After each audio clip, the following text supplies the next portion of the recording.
Welcome everybody to the stream. We are here. We are live. I think we're here at the 7th qualifier event. Hopefully everything sounds good. Dude, I have not streamed for ages. This has been a hot minute since I've streamed anything. The last stream I tried to do was that like 98 SAS. I was playing with my new deck. And I was having mad internet issues for some reason.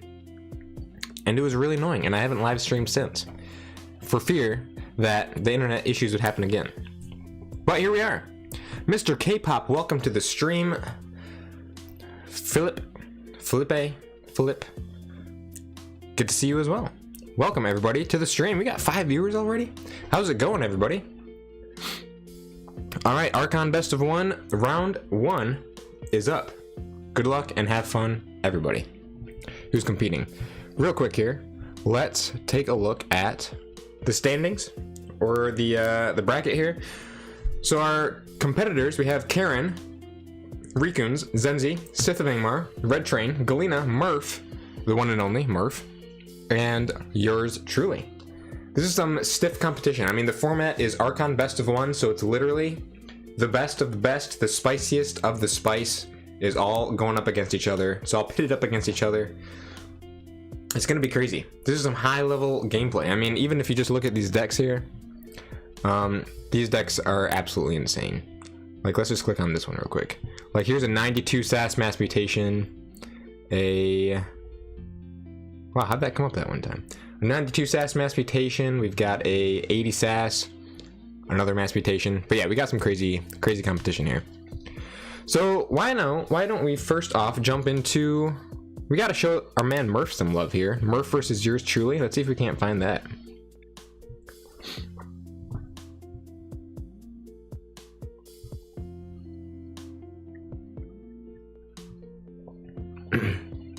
How many are participating? It looks like as of right now we've got 8 people. Yep, we've got 8 people participating for today's event.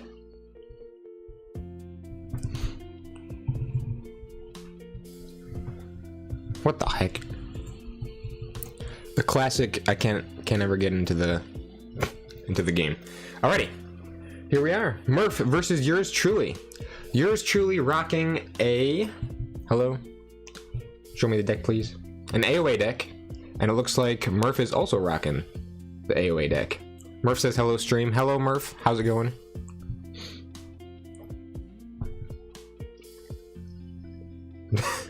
Now he has stage fright. No need to have stage fright. Forget that I'm here. Focus up on the game and take it home. Take the dub. It'd be great if I could see the decks. There we go. Okay. So Murph is rocking a double Binant Rupture, double Strange Gizmo with Knowledge's Power, Logos Pod, Slappy Labwork, and a Labwork to lend some more archives to the Knowledge's Power. The Mars, we have a double Mars Needs Ember with a Mothership support, Mother Gun, Throwing Stars. So there's ways to get damage on those enemy creatures outside of fighting to set up for some good Mars Needs Ember plays. Carpet Flotsam can do that as well, depending on how big yours truly's creatures are. We got the triple Ronnie, double Miasma, Lights Out, Life for a Life, no Bren that I see to go with the Life for a Life, and a Scowly Caper. Looks like a pretty decent deck. I'm excited to see how it plays. So that's Murph's deck. Starting off, yours truly with the lab work. What does yours truly have? Yours truly also with the triple Ronnie Wrist Clocks. Double Knuckles Bolton, Special Delivery, Swindle Sack of Coins, double Brain Eater, double Helper Bot, double Igor. That Logos Pod is beautiful, especially with the Hysteria. Drop a couple Igors and a couple Helper Bots into Hysteria. Put all that stuff back, and then drop the 2 Igors again for even more of that digging into more Logos cards, remote access lab work, double Exhume, Charette Schuler, so that Dis has some good Ember control, some good board control with the Unlocked Gateway as well. Overall looks pretty solid. Yours truly starts off with the lab work to archive a card.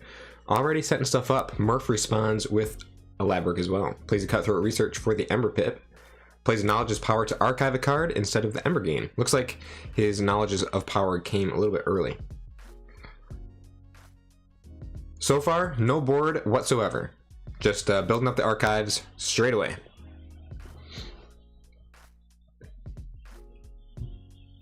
I'm glad to see that I have excellent connection still. That's nice. I'm always very paranoid now that my internet is just going to go bonkers for absolutely no reason after my last live stream. Honestly, I would love to live stream more. Like, I have so many fun ideas for live streaming, and I would love to do it just as much as I put out videos. But I'm just kind of scared to, because I don't want my internet to be stupid again. It was only bad that one time though. I mean,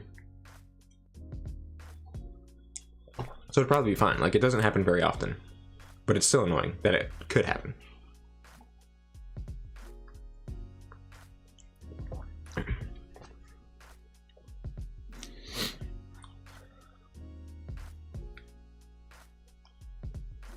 Yours truly, calling shadows. Hits up that sucker punch. Does not get archived. Throws down the Knuckles Bolton and the Yahtzee gang. We finally got a bit of a board getting established here.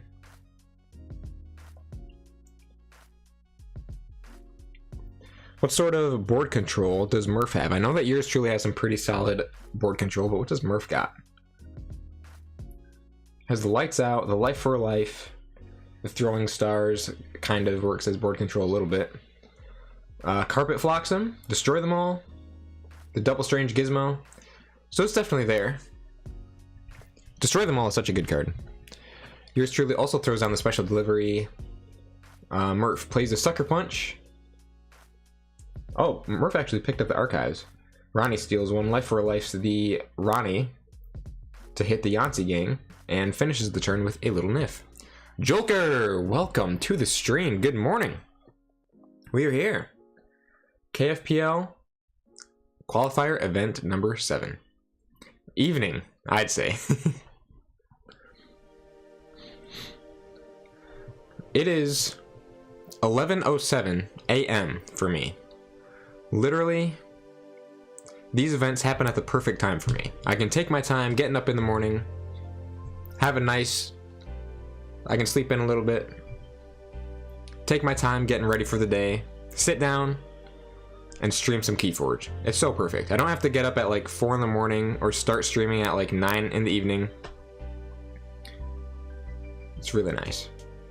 Holy crap. Yours truly going ham with the logo stern here. Helperbot, Archimedes, Double Brain Eater. Murph could probably use his Carpet Flotsam now. When is your next Maverick video? I have a bunch I can send you pics of. Oh man. If people want another Maverick video, I am totally down to do another Maverick video. I mean, send me all the pictures of your Mavericks, and I'll put one together. I'll put together a Maverick video. If you guys want one, then I'll put one together. I love Mavericks. I would love to make another video about Mavericks. So feel free to send those my way, Joker. Alright, Lamindra. Murph goes shadows, reaps with the Lamindra, putting himself at check at 6, throws down the lights out. Or I think the lights out is what put him at check. Puts the Archimedes and the Knuckles Bolton back in hand. Interesting.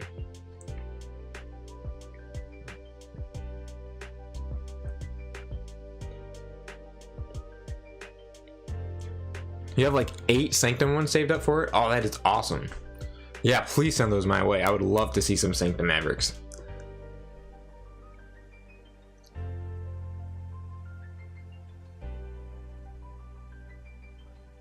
Murph discarded the Scowly Caper. Why? I wonder why he would discard the Scowly Caper. What does yours truly have, or what might they do that would make Murph want to discard the Scowly Caper?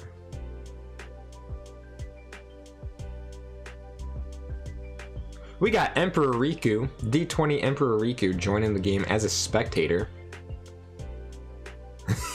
Murph says, Riku, go watch the stream. Yes, Riku, come and watch the stream, my guy.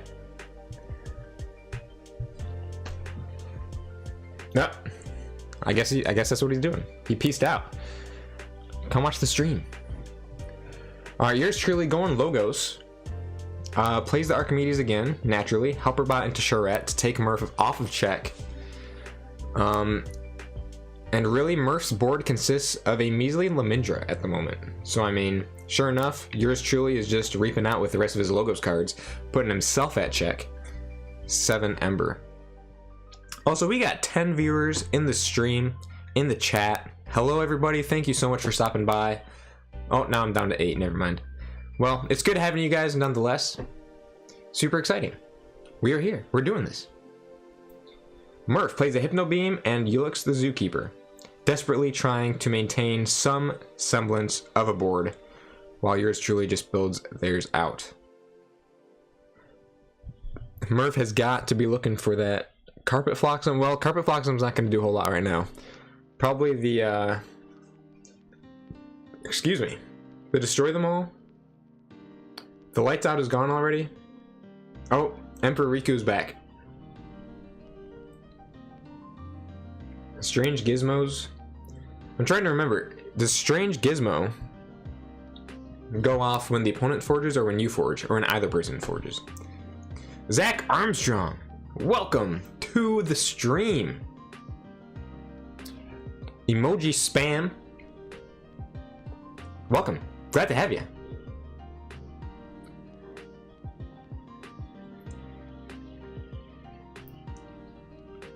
AOA Logos, best house. It's not bad. It's up there for me. It's definitely in my top 5. AOA Logos is so good. Gizmo is owner forging. Okay, that's what I thought, but I didn't know quite for sure. I know because of Heart Jargoggle nonsense. Oh, that does sound like some nonsense right there. Ugh.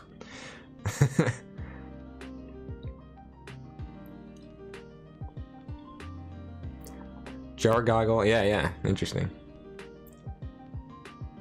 I know, in the Discords, like, the biggest, like, the most frequent topic that I see in the rules discussions is just Jargoggle stuff.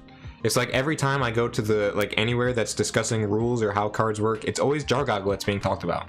It's like, if I have this card under Jargoggle and this happens here with all this timing stuff, then what happens to this card? It's like one of the weirdest cards ever. Alright, Murph. Oh. Murph is falling behind here a little bit. Had to discard both Binary Ruptures. So sad to get those both in hand at the same time, just clogging up his hand with double alpha that can't even be played. Plays down the Strange Gizmo, Library Babble, reaps with the Archimedes, puts himself at 2. But these turns are lacking impact currently, and yours truly is just kind of breaking away.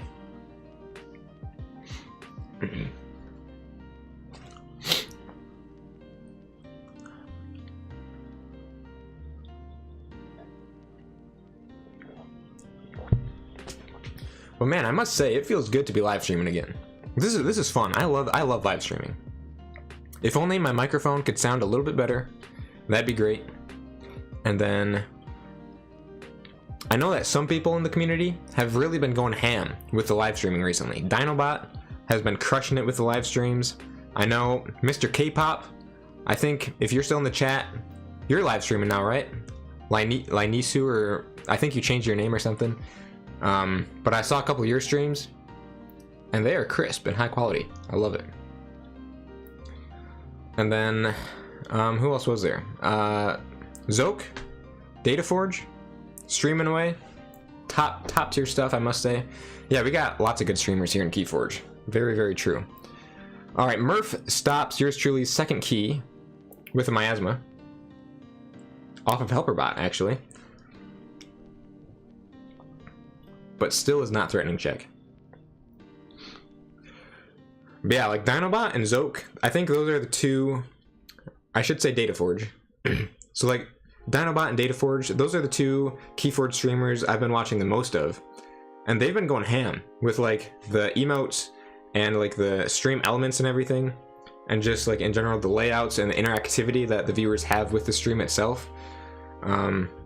That's all stuff I aspire to be able to do. I don't know if you can really do that sort of thing like really well in YouTube. I feel like Twitch is much better suited to that sort of interactivity. But I mean, YouTube is just my realm, so I don't plan on going to Twitch anytime soon. Maybe I will, but I doubt it. But I still enjoy streaming. I have some great ideas that I think would be a lot of fun. I just need the Wi-Fi to be normal. Alright, yours truly, going Dis, Reaping with the Charette, and Hysteria's Everything, back to hand. Wow. Recaptures with the Charette, keeps Smurf off that key. Just throws down the streak. Plays Exhume to Exhume the Yancey gang. So yeah, if Strange Gizmo is when the owner forges a key, then Murph still has a ways to go before the Strange Gizmo goes off. Puts a Soul Keeper on the Yancey gang. Oh, very nice. Oh, Murph had both Ronnies in hand. Sheesh. Takes yours truly from 9 Ember down to 5. Good old Ronnie, man. You can't go wrong with Ronnie wrist clocks, I tell you what. Yours truly accidentally went with Shadows, actually meant to go with House Logos. Murph was kind enough to allow the house change. I know some people would not have let that happen, let that go through. Yours truly responds with their own helper bot, or their own Ronnie, I should say. Their own double Ronnie. Wow. Helper bot into Ronnie. Helper bot into Ronnie. Murph says this is a duel of the Ronnies. It really is. Yours truly just stole back everything that Murph stole. So, oh! Murph does not quite get to Forge. If Murph had gotten to Forge, the Strange Gizmo would have gone off and destroyed everything. But no, Murph is still just stuck at 5 Ember. No keys. Yours truly checking at 8 Ember for their second key. Crazy.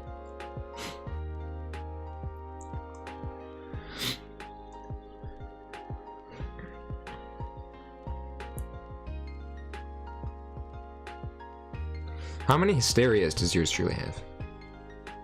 Just the one, okay. Helper bot with Hysteria is so fun, especially when you got like the multiple Igors, like yours truly has. I've been playing some Alliance on TCO recently, and there's this one AoA deck that's been going around that has a similar like Dis and Logos pod. I think it's sort of set up around this combo, around a couple different Hysterias, a couple Helper bots, and a couple Igors. So you pretty much can never build out your own board because he's always dropping a Helper bot and a couple Igors to cycle through his deck, and then he Hysterias off of the Helper bot to put all that stuff back, drop the 2 Igors down again, cycle through his deck even faster, and then just draw into more of those key Logos pieces that he wants. And it's like, I can't do anything against this. I never have a board, and all my stuff just keeps getting put back into my hand. It was really tough to play against. So I think there's a viable strategy in the Hysteria Helper bot play, especially if you have really like quality pieces that you're bouncing from the board back into your hand, back down to the board. It's pretty cool. So Murph hits check at the very least. Yours truly goes Shadows. Doesn't look like that's gonna last for long. Yancey gang steals one to take Murph off a check. Ronnie to take him even further off a check. So that's all 3 Ronnies. And that Archimedes is in a great spot in yours truly's battle line. Reaps with the other 2 Ronnies, plays down a couple Knuckles Boltons, puts himself at check for the final key.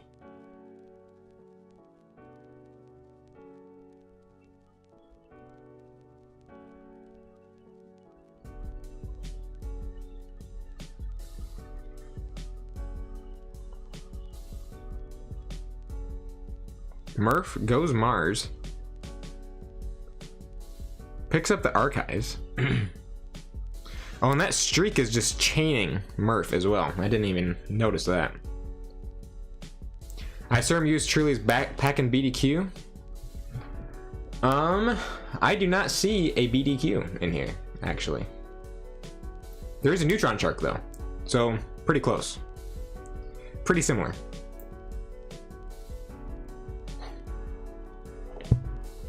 No, Murph is struggling here. Murph is definitely struggling.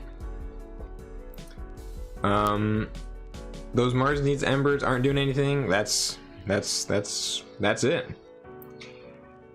Murph did end with 10 Ember for that first key though, so I mean, that's not terrible, but no keys. Good games to both of you. Congrats, yours truly, on the dub. GG's all around. And that's that.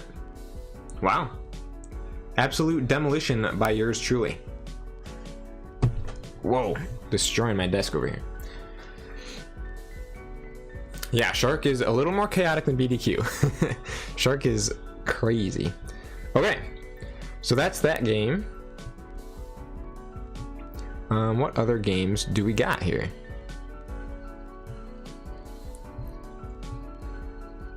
Oh, here we go. Here's all the Mavericks. Oh, spoilers, spoilers. We can't spoil it. Can't spoil all the Mavericks. We gotta save those for a video. Alright, so it looks like Riku defeated Karen 3-1.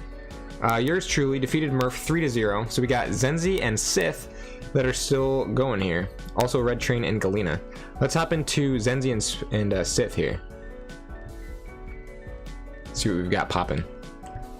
Oh, they must have finished already.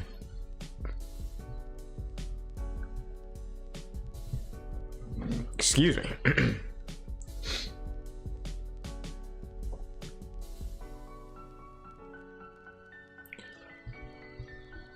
Well, let's try hopping into this one then.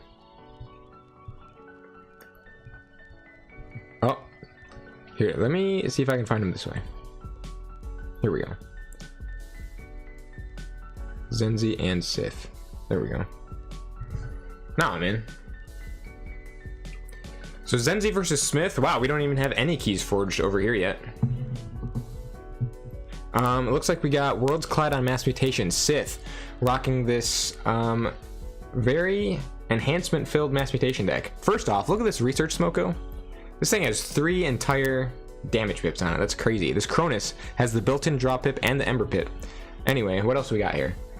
Saurian has the Amphora Captura with a Citizen Tricks, Faust, Axiom. Oh, that Saurian pot actually looks halfway decent. Logos has the Opposition Research double. Smoko, Daughter, Cronus, double Cronus actually. Entropic Swirl, Sloppy Labwork, Dimension Door with 1, 2, 3, 4, 5 Logos creatures it looks like. Dis has the double Mark of Dis, double Hystercog with Grim Reminders, Guilty Hearts, Implosion. Wow. I know. Praise be to Confirmed Pits. Oh my goodness. I love that feature on the Master Vault now. I cannot get enough of that. Like watching other people stream, they don't have to like go to these janky decks of KeyForge images anymore. They don't have to verify stuff like that. Just go to the Master Vault deck page and they're all right there. It's so good. I love that so much. That has to be one of my favorite updates yet, if I'm being honest with you. A serious boon for the future integrity of the game and the value of decks with enhancements. Yes, 100%. 100%. Zenzi Zenzik. Zenzi Zenzik. Okay. So Zenzi rocking a Worlds Collide deck. What are we looking at? Whoa. Triple TMTP with the Hugger Mugger to combo off of them. The Oubliette, Subtle Chain with Chain Gang, Shadow Council and a Sneck Lifter. Double Light of the Archons with double Transporter Platform. Also a Universal Translator, Ali, Garcia, Frayne, Kirby, Walls, Book of Lek or LEQ, whatever it is. Yeah, there is a lot of AoE in the field today. I love it. I love that there's so much AoE in the field today. Got that AoE representation, man. I feel like AoE has been rising in popularity. Like, I feel like it's been doing that for quite a while now. But, like, even more as of late. Like, I'm seeing so much more AoE these days. I've also been playing a lot more AoE these days as well. Untamed has the Bramble Links, Mimicry, Unnatural Selection, 2 Murmuks. Zenzi is, like, refreshing the page and stuff. Gebuk, Kingfant, Ghost Hawk. Pretty good stuff all around. S tier AoE often has great matchups against other strong decks from other sets. So true. So true. AoE is just so unique. It just has its own spice that other sets can either really flourish against or they just pale in comparison to. Would you say that Alliance is breathing more life into AoE? I would say to an extent it kind of is. Because I've seen a number of really solid AoE Alliance decks out there that that just really kick butt, way more than I would have thought they do. In the end, I still feel like AoE is still AoE, but Alliance gives it a way to, I don't know what the words are for it, gives a way to compete against other sets a little bit more consistently. Yeah.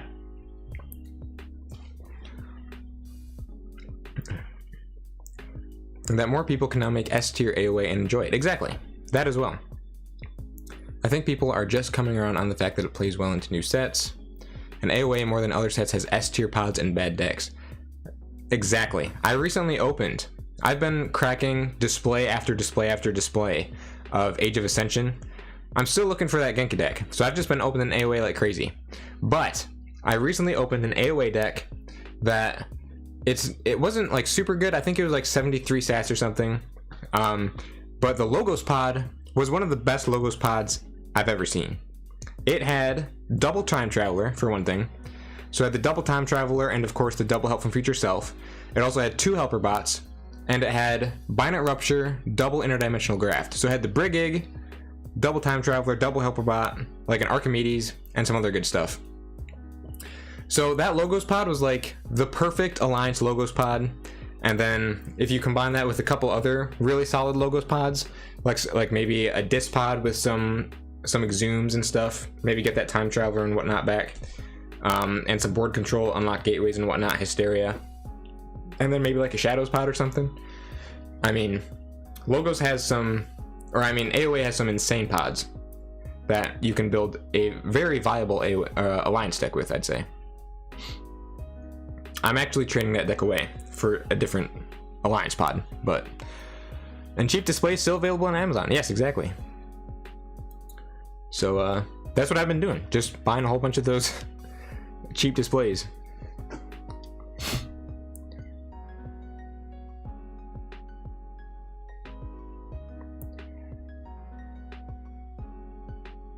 I'm still in love with that double Witch of the Dawn Evil Twin deck I bought from you. That thing is so fun. That deck sounds super fun. Double Witch of the Dawn Evil Twin, oh my word. Unlock the Gateway isn't GAC, but chainless wipes are more paramount than ever. Yes, they really are. Stuff like Grand Alliance Council, Savage Clash, Champions Challenge, Skixuno. Gateway to Disc is being power crept out by Board Flood, and the chains are painful. So true. So true. And yeah, Grand Alliance Council is also a great example of that. Grand Alliance Council is so good. Yeah, Contrino Flux, Contrino Warp. I didn't open any Winds of Exchange decks at KeyForge Celebration with Contrino Warp in them, but I've heard that it's really good. I think I've seen the card played on Tabletop Royale a couple times as well, and it always puts in a lot of work from what I've seen. Playing the same Evil Sea Urchin 3 times in 2 houses in 1 shuffle is pretty dumb.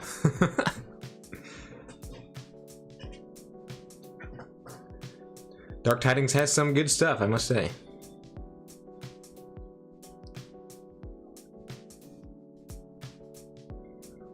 And I could hit 5 because of Forgive or Forget archiving Kerwallop. Oh my gosh. That is disgusting.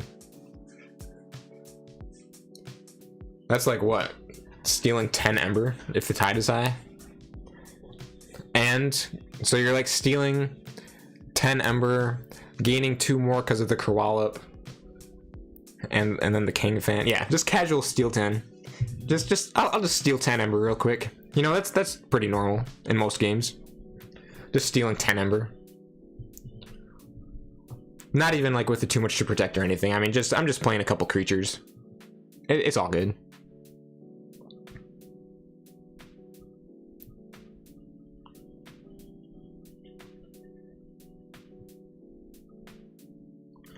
Yeah, and so like I've been having quite a fun time building AOA Alliance decks. Like, because I've been opening so much AOA recently that a lot of the pods is like, oh, I would love to put this pod in an AOA Alliance deck. So then I look around and see what other stuff I have, and AOA is actually really fun to build Alliance pods with.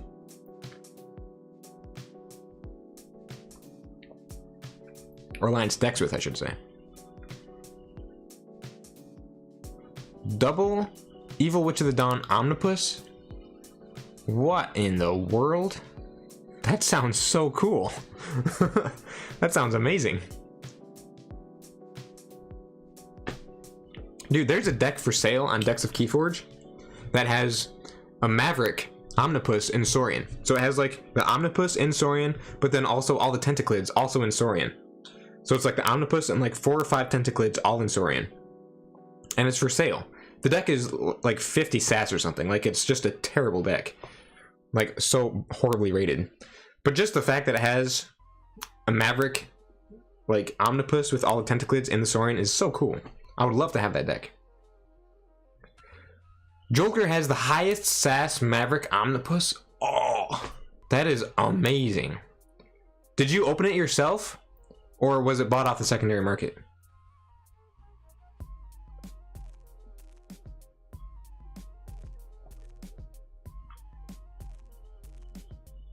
Yeah, I know. It also has the 3 Hastatus Raptors. Like, the entire Saurian pod is just Tentaclids, Hastatus Raptors, and the Omnipus.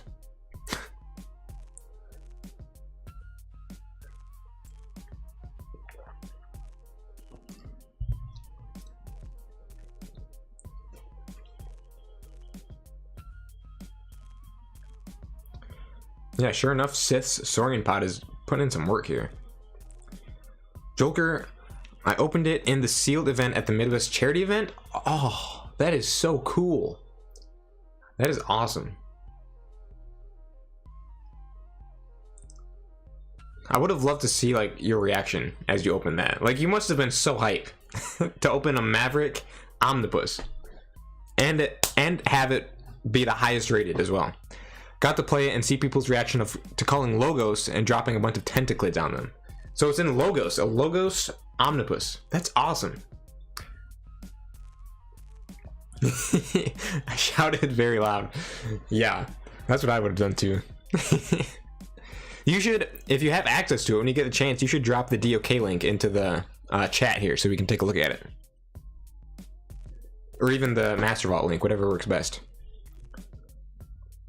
Zenzi hits Thera Centurion with his little chain. Mug. Dominator Bauble to use the Galeatops. Oh, gosh. Sith must have exiled that Galeatops over to Zenzi's battle line. Very rude. Zenzi threatening check.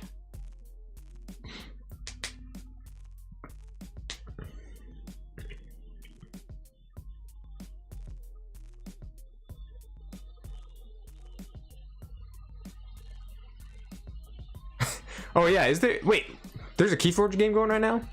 I totally forgot about that. We got KeyForge going. Where are we? What's happening? Joker never slapped a table that hard. Dude, I would have been freaking out. I probably would have had like a similar reaction to like when I opened like my 98 SAS AOA deck. People legit thought it was an Unchained deck. I know that. I'm not surprised. That's like prime Unchained deck material right there. Imagine an Unchained deck with like all 3 houses had Omnipus and none of the houses are unfathomable. That would be... There are also 2 legacies? What? Excuse me? 2 legacies and the Maverick Omnipus? Wait, you posted the link above already? How'd I miss that?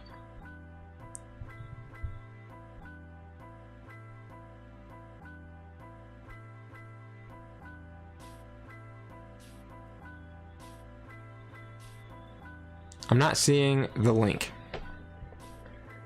The dumb part is I had the TTR guys play lines with both Omnipus with 2 Evil Twin Witch of the Dawns.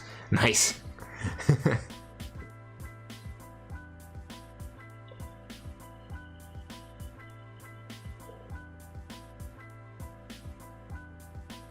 Alright, what's happening right now? Sith has opposition research, some other crazy stuff happening. Dimension Door left Logica for an eclectic inquiry, sloppy lab work, etc., etc. Sith is in the lead, but it's not too much of a lead. It's not like a super commanding lead.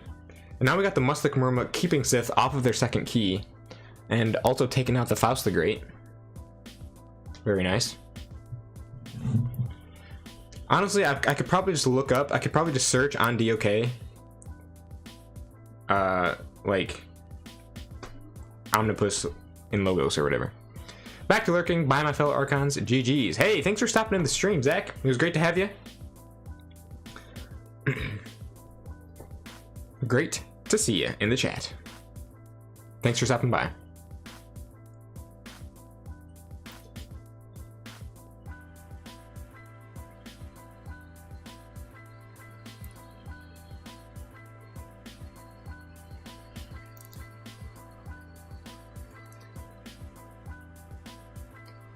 Ace who jumbles sanity. That is a great name.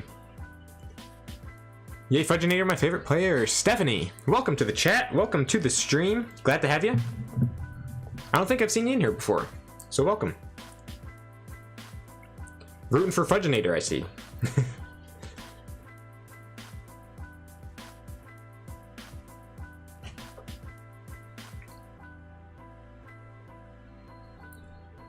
Ooh, Sith responding with a very rude Dis turn. Throws on the Mark of Dis. We all root for Fudge. We've got to root for Fudge. We've got to root for Fudge. You know it. Hits Mark of Dis on the Galeotops.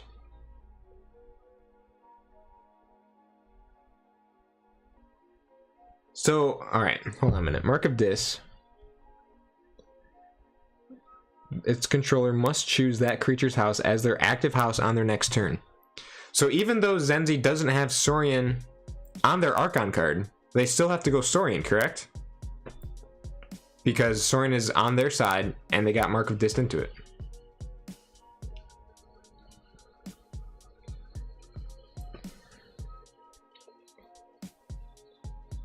Oh, that's your girlfriend. Nice. Very cool.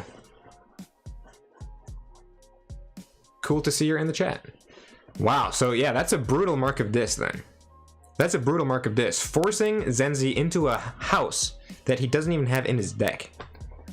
The best he can do is Reap. Or Fight, I guess, but I don't know why you'd want to put more damage on the Galeotops than what's already there. Does Sith have a way to destroy the Galeotops on this turn? To make it so that Zenzi literally just has to pass turn.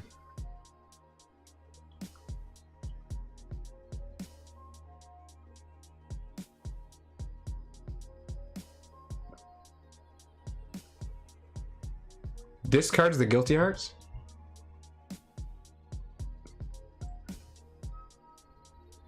Does Zenzi have like a too much to protect or something? Yeah, he has 3 too much to protect.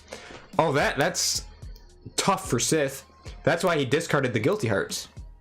Because he could have played Guilty Hearts, destroyed the Galeotops. But that would have put him at 12 Ember. And Zenzi has... Does he still have TMTPs left in hand to play?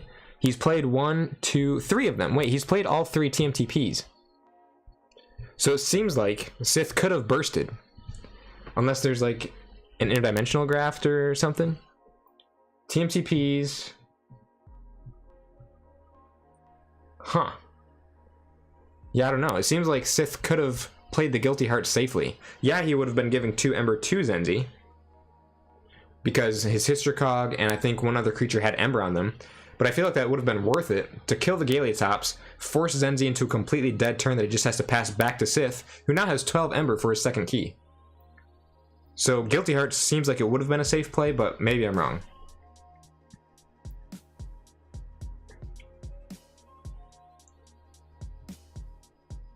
Sith is at 9 Ember for their 3rd key right now, though. So, I mean, it's looking like a done deal. Zenzi still has not reshuffled into his TMTPs or anything, so...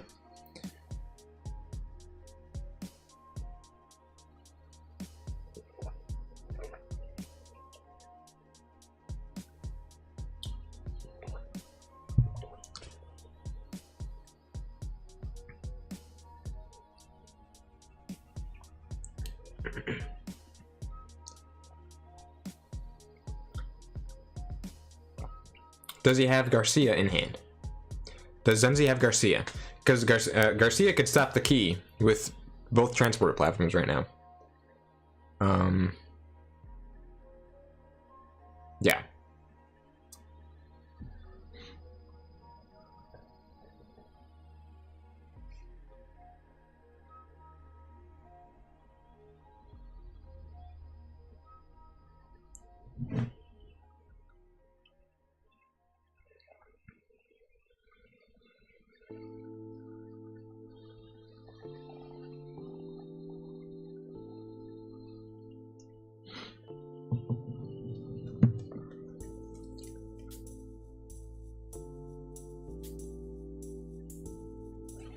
Well, I guess we could check. Do they have Zenzi?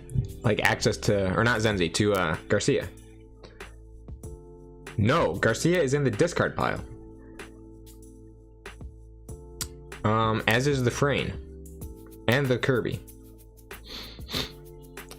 He's bursting with the transporter platforms and all these like upgrades and everything right now, but I don't see a way to stop the key. Yeah, Zenzi's giving the GG, and there it is. Sith got the W.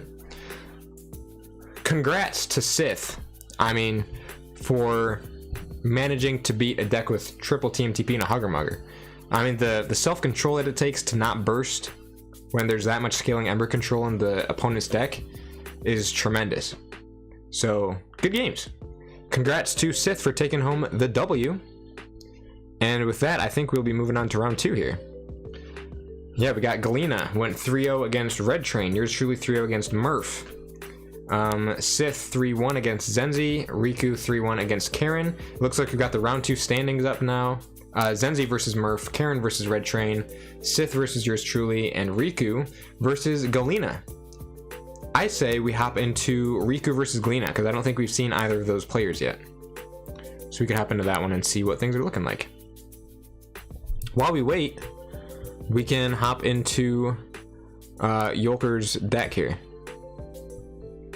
Joker, I mean. It's still hard for me to say Joker for some reason. It's Yolker. It's Joker, not Yolker. It's Joker. Okay, the Ace who Jumble Sanity. Ooh, 74 SAS Dark Tidings. That's not bad. Oh my, what is this deck, man?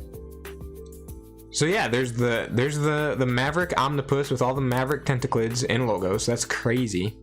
And then just also randomly 2 legacies. It's not enough that you have the Maverick Omnipus. You also have 2 legacies in there. What the heck? The Legacy Lucky Dice and the Legacy Sucker Punch.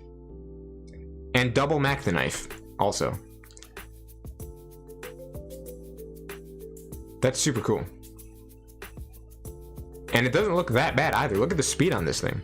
30 expected Ember, I mean.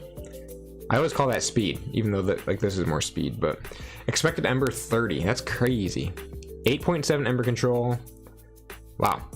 That's pretty cool. All right, round 2 is up.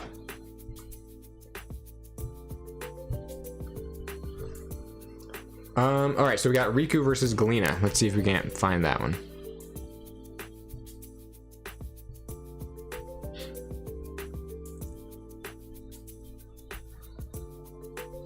Riku versus Galena.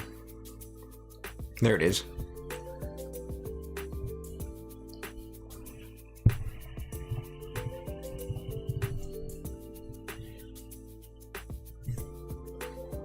Here we are. All right, so Galena, a pretty well-known player, I'd say. We've got, whoa, quadruple Reclaimed by Nature. That is some artifact control, if I've ever seen it. Quadruple Reclaimed by Nature, Troop Call. Why? What is up with this deck? Why does he have like 15 cards in the Untamed Pod? Like to the point that's going down into the QR code. What is happening? Wait, that's like 1, 2, 3, 4, 5, 6, 7, 8, 9, 10, 11, 12, 13. He has 14 cards in his Untamed Pod. What's up with that? Hold on a minute. What's happening? Your deck is OP. We have to manual move the extra card to Purge Zone. I think the TCO bug got your deck to 38 cards. Is that like the same TCO bug that's like been messing with the enhancements? Yeah, TCO has had some errors from like enhancements and stuff. But I've never seen that happen before. I've seen it happen with like Alliance decks. But never with that. Oh, for some reason Galena had 2 extra Reclaimed by Natures. Alright, so never mind. Only 2 Reclaimed by Natures, not 4. Wow. All right. I can't even tell what that bottom card is.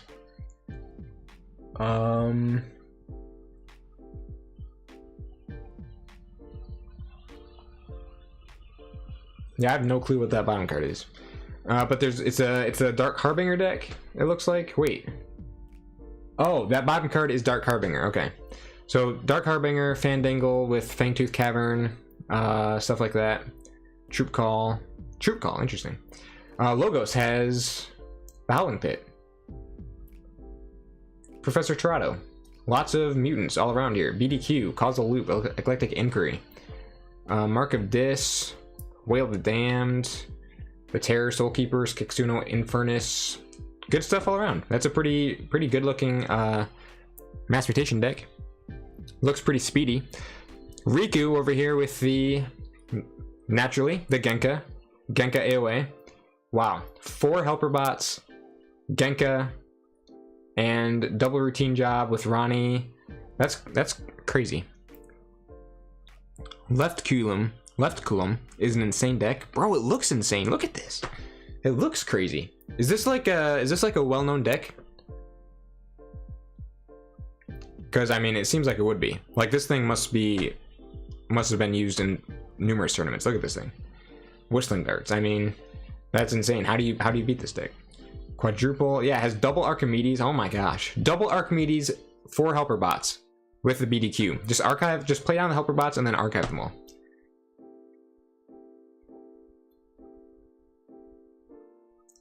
No, there's no Glixel Proliferator, but how much does that actually matter? Probably matters a little bit, but not that much. Wow, that's crazy. How can Galena's Mass Mutation deck hope to stand against this? Outpace it, maybe. If it can just race to the end faster than Riku can get his Genka combo. But here goes Riku with the Igors and stuff. Like, I just don't see that happening. Like, does Galena have any counters to Riku's Genka? Galena has an Infernus, and since Riku doesn't have a like a Proliferator or a Mars First to like archive away either piece of the Genka combo, Galena might have a chance to purge one of the 2 halves of the Genka, but Riku might just be able to not even have to worry about that if he can just draw into it again, like, really fast, you know? Huh. The Howling Pit will probably just be a discard for Galena, because it'll just help Riku get to their Genka faster. That's crazy. Yeah, it seems very likely being rushed away. That's what I'm thinking. Wow. Yeah, there it is. The Igor and the BDQ and everything. BDQ just wiped the board, essentially. But Galena does forge their second key. I mean, like, Riku's getting outpaced like crazy right now. And here comes the Untamed play. Dark Harbinger gets to 2 Ember for their final key. But what does Riku have? Has Riku drawn into their Genka yet? Because Genka could change the flow of the game massively right now. But they still have 15 cards left in the draw pile. They do go Mars. There's a Martian Generosity to draw 10 cards. There's 15 in hand. Reaps with the Mac the Knife. And there's the Key Abduction to forge at 1 Ember. Plays Ember Conduction Unit. Merchant's Ember, Shockworm, Mind Warper, Think Drone, a ton of Mars cards. But yeah, there we go.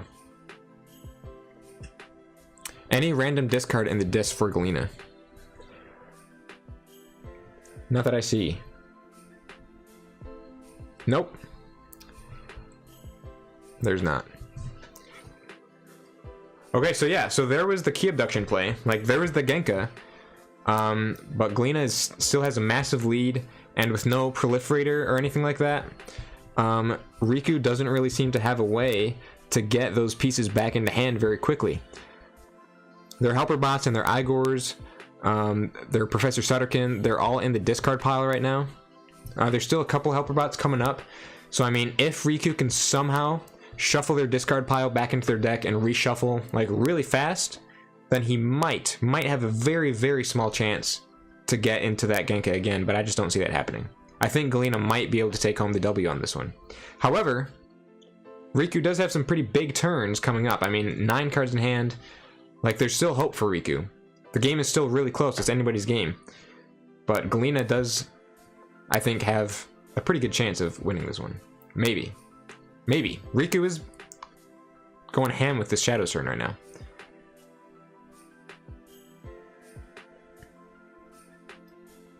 Genka, dude. For that practically free key. You only have to pay 1 Ember for that key. And it's pretty much brought him back into the game. Especially with all the sealing and everything. Galena goes Dominator Bauble, Snarette, Brabble, Soulkeeper, Maleficorn. Big diss turn here.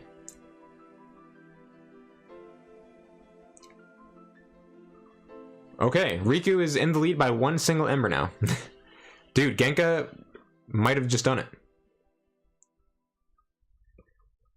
But let's not lose hope for Galena here. Riku throws on the Helper Bot, 2 Archimedes, hits his own Helper Bot with Mac the Knife to gain 1 and archive the Helper Bot. Titan Mechanic, Dysania, Hexpion, Lamindra off of the Helper Bot, it looks like. Whoa. Didn't hit check though. Threw down a massive board. Dysania didn't hit anything. Titan Mechanic is not on a flank, so keys still cost 6. But yeah, still anybody's game. That Genka play brought Riku right back into the game. And now they have reshuffled. So another Genka could very well be in Riku's grasp. Maybe, probably not. I doubt it. But it is a possibility. It is a possibility.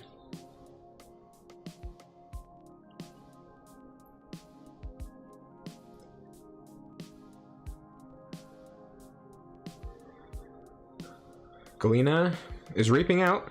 Very good. Throws on the Infernus to purge from their own discard pile, which they have to. Riku doesn't have a discard pile at the moment.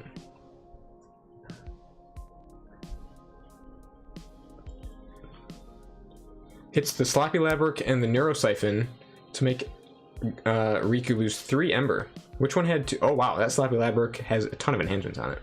Wow. Throws down, oh! The Obsidian Forge! Oh, this changes everything. About to see Genka off of Helper Bots maybe. Yeah, there you go. That's an option too. But now, Galena just threw down the Obsidian Forge. With 6 Ember and 6 creatures on the board, Obsidian Forge can happen. So the problem is, though, is that if he wanted to do an Obsidian Forge, all of his disc creatures are stunned. Well, okay, here we go. Oh, he Skixuno. Things are happening so fast, I'm trying to commentate and I'm just falling behind here. So, forget the Obsidian Forge. And that Mark of Dis into Skixuno is huge. Yeah, Riku just concedes off of that. Mark of Dis wipes the board with Skixuno. So yeah, forget the Obsidian Forge. Obsidian Forge was played just for that Ember Pit to get him to 7. Wow. Good stuff. Good game. Riku was coming back off of that Genka play, but Galena was just too fast. Glena's deck was just too quick. Genka did not, was not quite enough to bring it back. But yeah, good games. Well played to both players, and congrats to Galena for the win. Alrighty. So that was 2-3. Riku versus Galena. Who else we got here? We got Karen versus Red Train. We haven't seen either of those players yet either, so let's see if we can hop into one of those. Karen versus Red Train.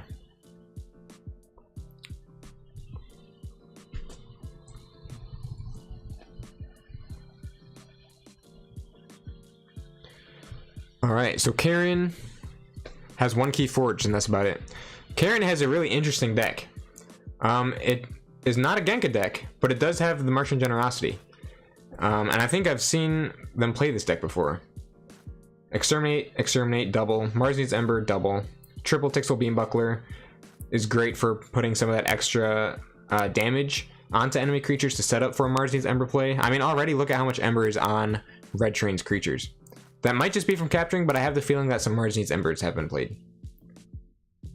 Double Eureka and double Hexpion, Titan, Librarian, all to set up for a huge Knowledge's Power Burst, double Full Moon with a Fuzzy Gruen and a number of other creatures for a Key Charge play. I mean, all around, like, the deck is only like 67 sass, but it plays really, really well. And then Red Train over here rocking a Mass Mutation deck. Double Curiosaurus. So that is some decent protection against the Mars Needs Embers. Just so that not all the Embers go into Karen most of the time. Gateway to Dis with Mindfire, Break Key, Guilty Hearts, Brabble, Hystercog, Infernus. Double Safe House with Bonithing, Red Penny, Johnny Longfingers. Oh, that's cool. Johnny Longfingers with, let's see, 1, 2, 3, 4, 5, 6. Looks like 6 mutant creatures. Red Train, let's see. Karen plays Full Moon, hits it there everywhere to just... Oh, nice. They're everywhere and to save the pack. That's such a good combo. I love that combo. Just like a casual one-sided board wipe real quick. Oh, yeah. See what I mean? Karen just demolished Red Train. 13, 14 Ember. This has to be off the Martian Generosity, right? Or all those cards had to be from a previous Martian Generosity play. But yeah, like Karen, 2 keys, 15 Ember to Red Train's 0 keys, 2 Ember. It's like that deck just goes ham for some reason. And demolished Red Train's Mass Mutation deck. Crazy. Absolutely crazy.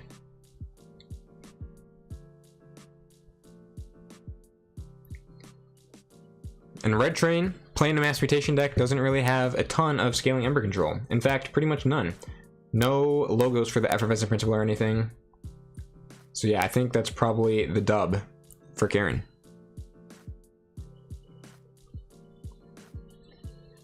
Desperately plays the Break Key to unforge one of Karen's keys. Wow. I know that's one way to do it. One way to stop their third key is just to take one of them away from them. Take their second key away.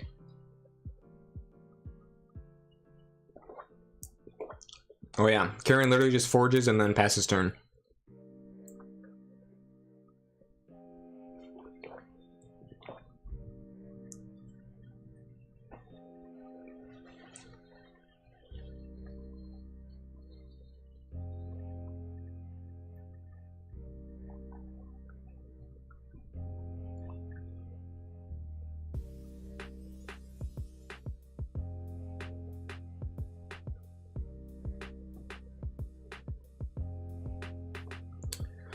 Red Train goes Saurian for a last ditch effort.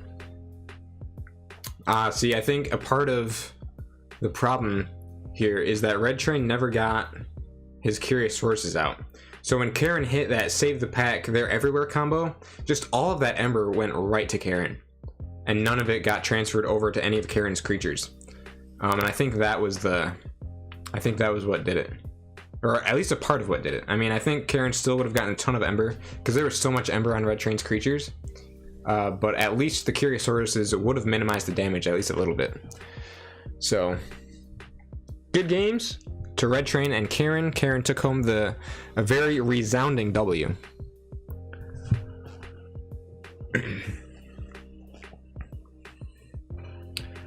Oh, there you go. Destroy them all to pop the first one. Nice. So there was some artifact control in there. To destroy them all to take care of the first Curiosaurus, and then the second one just never came out. Alrighty. So yeah, Galena went 3-2 against Riku. Karen went 3-0 against Red Train. And then we've got Sith and Zenzi. Or Sith, yours truly, Zenzi and Murph still playing here, it looks like.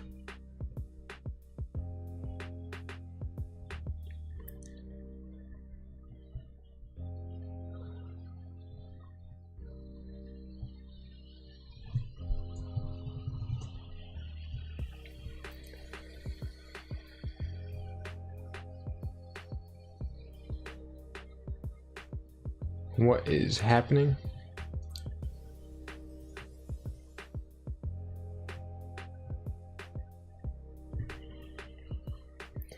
Looks like yours truly doesn't really want spectators in the match. So it looks like Galena and Riku have both left.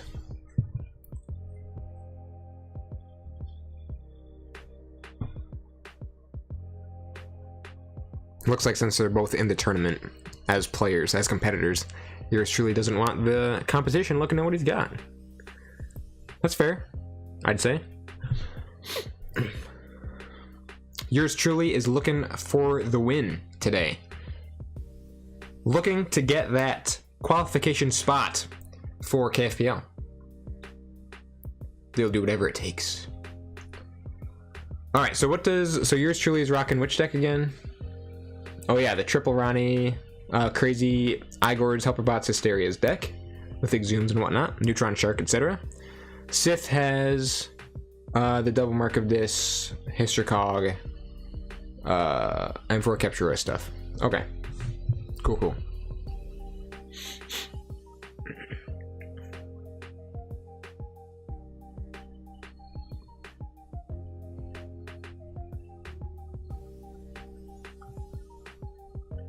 Yeah, and yours truly is really taking a beating to Sith right now. 2.5 keys to Sith's 0 keys. Sith is at check. And yours truly is taking Logos turn, which usually in a casual match, Logos probably is not going to be taking anybody off check anytime soon in Age of Ascension. But with all the helper bots and the Ronnies and stuff that yours truly has in their deck, it is definitely a possibility to take Sith off of their first key right now.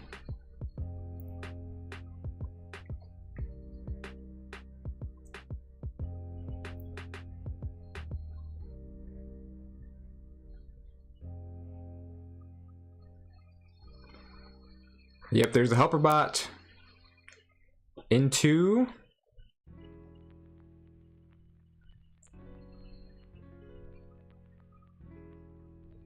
Schuler. Yep, there it is. The Ember control. Very nice. So yeah, 2 keys 5 Ember to no keys 5 Ember. It's looking like yours truly will take home the W on this one. Sith is just falling very far behind. Sith does go Logos with the archives. Cronus. Another Cronus. Sith does have the Amphora Captura, so I mean, if they have lots of pips on their cards, then they might be able to take yours truly off of check from a pretty high amount, but again, that's very dependent on like how many pips they happen to have in hand at the time. Cronus is just archiving things away. Dude, double Cronus, one of them with a built-in drop hit, that's so good.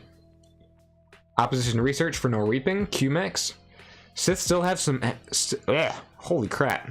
That is a tongue twister right there. Sith still has some moves. But, again, just so far behind.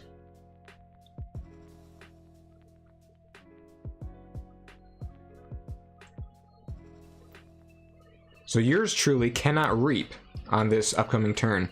So they might be able to hit check if they can take out the Galetops. I mean, yeah, Dis, Schuler fighting into Galetops can take him out, get 2 Ember into yours truly's pool to hit check for their 3rd key, and then maybe Dis also has some other Ember pips. I know they have a couple Exhumes in there. Actually, both Exhumes have been played, so never mind. Exhumes are off the table, but they probably do have some other Ember pips in there. Their Last Year Broken Dreams is gone. Interesting. Pandemonium is probably not helpful for them right now. Schuler fought the Cronus. Interesting. And then the Hysteria. So, yeah, the Hysteria got it all back anyway. While simultaneously getting a Cronus into the discard pile. Schuler steals one. See, Hysteria is crazy. Hysteria with the right play effects in your deck, like the Helper Bots and the Schulers and stuff like that, and the Igors. Hysteria is absolutely insane as combo potential and that board control for putting creatures back into the opponent's hands that they definitely do not want in their hand. Because it's just clogging up their hand, and they probably maybe had Ember on their creatures, like in this scenario here. and all of that put yours truly up to check at 7. Old Yerk discards the Sucker Punch and the Dust Chronicles. And puts a Soul Keeper on the Old Yerk, putting them up to 8. And they still have 4 cards in hand. Pass his turn. I think probably those other 4 cards were logo stuff that had previously been on the board. And hey, we got 16 current viewers right now. Welcome everybody to the stream. Thank you all so much for stopping into the stream. It is so cool to have you all in here. It's really awesome. Thanks for stopping by, everybody. Hope you all are enjoying the KeyForge gameplay.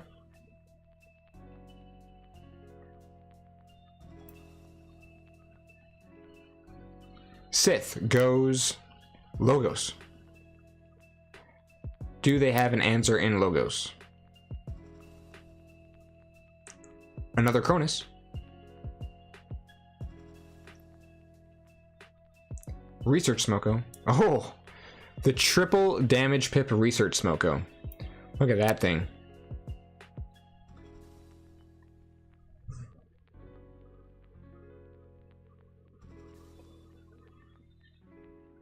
Nice. That enhance card. The cards. Oh my goodness. The enhancements on that card with the Amphora Captura is such a great combo. Look at that. Dude, captured 3 off of the damage pips on Research Smoko, and then plays the Entropic Swirl, captures another one, another couple off of the Entropic Swirl and the QMEX. All of this are sort of last-ditch efforts, you know? And because at this point, Sith is just all defense, trying to take yours truly off of check and everything. Yours truly is all offense, getting to check for that 3rd key, and Sith is just doing what they can to take yours truly off of their 3rd key, while not making much forward progress themselves. Definitely enjoying the commentary. Hey, thank you. Glad you enjoy. I do enjoy commentating quite a bit, so I'm always glad to be able to do that. Yep, sure enough, yours truly hits up a disc turn. And just by fighting, they can get back up to check quite easily. That Amphora Captura play was very impressive with the Research Smoko, triple damage and everything. But yours truly has a board that they can use to perfectly counter what Sith did. Yours truly plays Cold a Week, reaps a couple times, goes right back up to 10 for their final key. Sith only has half a key. Sith goes Saurian, picks up the Archives, has a 10 card hand. Does he really have enough pips in Saurian right now that Amphora Captura can capture enough to take yours truly off their 3rd key? There's that Citizen Strix to steal one. Gaily tops with a draw, which will probably be a capture, if I had to guess.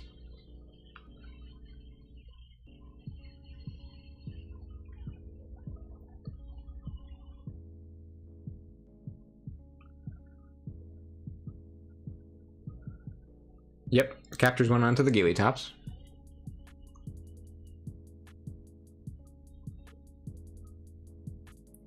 Yeah, competitive AoE decks are just so insane. Those burst turns and big combos are very hard to deal with, for real. Yeah, competitive AoE is just... it's just its own beast, you know? It's just so unique. And, you know, like when it is competitive and playing up against other competitive stuff, it can do some crazy things that other sets just can't do. It's really cool.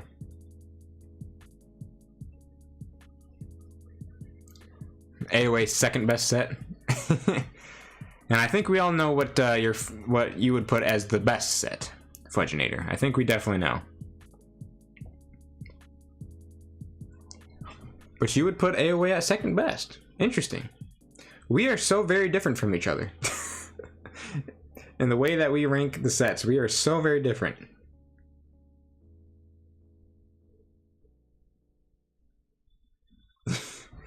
And I guess I'm also very different from Jolker as well. DT best set. Y'all keep telling yourself that.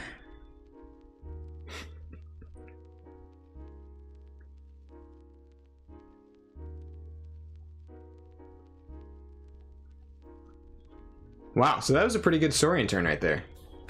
Did manage to take yours truly off of check, and then also simultaneously exile a Galeotops, loaded up with 4 Ember over to yours truly's side, and taxes the key with a Faust the Great.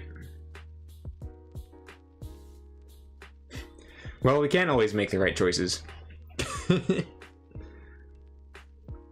This is true. You have consistently shown us that this is the case, Fudginator. I mean, people didn't want to dominate the event, so they didn't play Dark Tidings. That's the obvious reason. Right, exactly. Yeah, people didn't want to just bring the most OP stuff. So they didn't want to bring all the Dark Tidings just to dominate everybody. Very, very astute observation, Joker. Oof, says Fudginator. L plus ratio.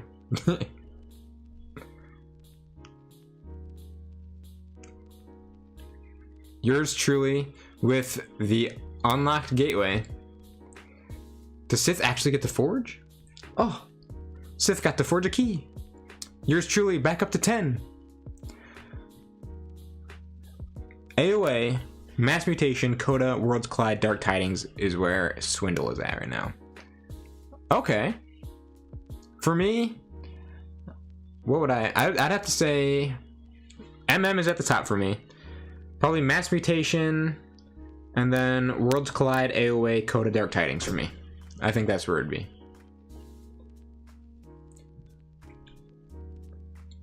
I'm sorry. Sorry, not sorry. That's my rating.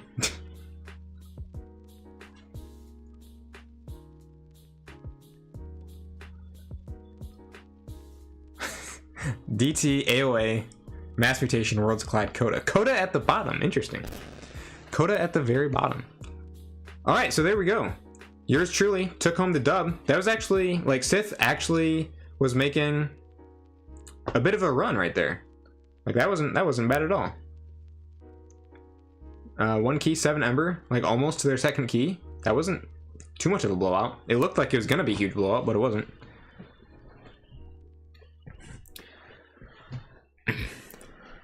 I wanted to love DT so much and enjoy my decks, but it needs to be stronger. Yeah. I'm with you. MM and Worlds Collide at the top. Such a hot take. I know. You never hear that. You never hear Mass Mutation and Worlds Collide at the top. Coda is good into MM, but Worlds Collide gatekeeps it. Yeah, that's the thing. So I have this alliance deck that I'm trying to construct, and I've been like on the secondary market looking for good stuff. And it's a Call of the Archons alliance deck. So I'm always terrified when I run into a Worlds Collide alliance deck. Because Odoac and Discombobulator, they just can shut it down. In my current draft of my alliance deck at the moment, I don't have any Crazy Shadows or anything. One of my sideboard pods is a Crazy Shadows pod, but it's just like Odoac and stuff like that just scares me so much. So yeah, you're right. Worlds Collide can gatekeep Coda a little bit. But no, Mass Mutation, Worlds Collide. Mass Mutation definitely at the top for me. Worlds Collide just has some ridiculous stuff in it. Then what did I put? Oh yeah, I put AOA at third. I have to do AOA justice. I mean, I did open an insane AOA 98 SAS deck. I mean, and it's been kicking butt, so AOA definitely has its stuff. Coda, I mean, I think I put Coda at 4 because it's just like, just play stuff and win. Literally just play stuff and get Ember and win, and that's just literally it. Y'all are just sass sheeps. Wow. Always feeling that DT is just Coda, but with a lot less bonus Ember and putting an unnecessary tide constraint into decks. There you go. This is why I hate DT so much. Well, I mean, I don't hate it that much. Actually, I do. But Dark Tidings just punishes you for doing cool things. What other set just consistently punishes you for doing cool stuff? You know? It's like you play Gateway to Dis, you get 3 chains. But in Dark Tidings, if you want to do your cool things that you need to have the high tide to be able to do, well, let me take 3 chains, let me take 3 more chains, let me take 3 more chains.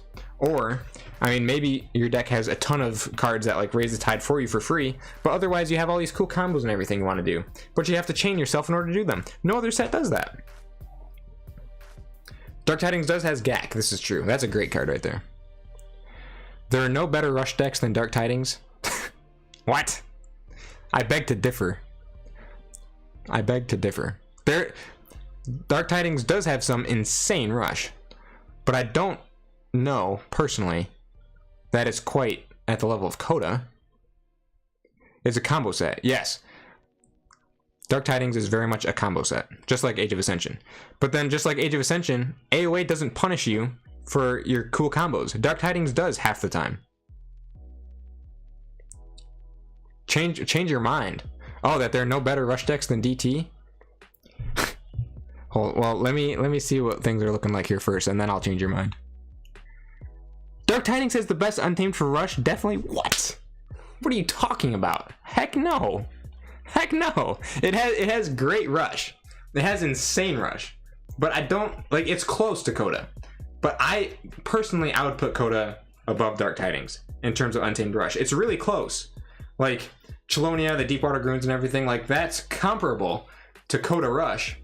Yeah, exactly. Chelonia plus Groon plus PE. But I mean, try Hunting Witch, Double Dust Pixie, Nature's Call, and Chota. Literally just OTK right then and there.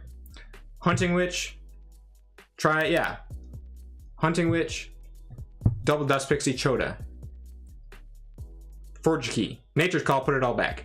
Play it all down again, forge another key. Nature's Call, put it up, put it down again, forge another key. DT can almost do that, but not quite. Unless you maybe have like Key Frogs, and maybe like a Waste Knot and a Ritual of Life or whatever. Yeah, Full Moon as well.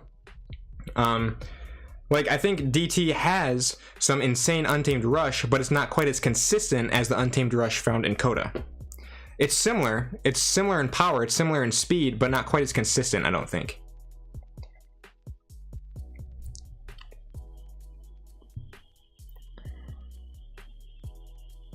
I've won almost all my NKFL and IRL Archon matches off of DT Rush no Untamed. What did you use? Probably like some Starline stuff, I'd assume. Starlines has some really great rush in Dark Tidings. But what else did you use outside of Untamed to rush like that? Anyway, where are we? Alright, round 3, we got Karen versus Sith, Riku versus Murph, Red Train versus Zenzi, Galena versus yours truly. Who should we watch? Maybe Red Train versus Zenzi? Riku versus Murph?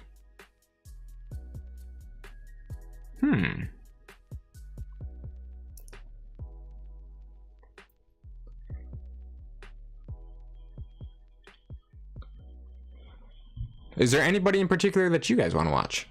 Karen, Sith, Riku Murph, Red versus Zenzi, Galena versus yours truly? I would be down to hop into maybe like Riku versus Murph, see how Murph does. I can post links but you can see it. Oh yeah. Let's hop into Murph versus Riku.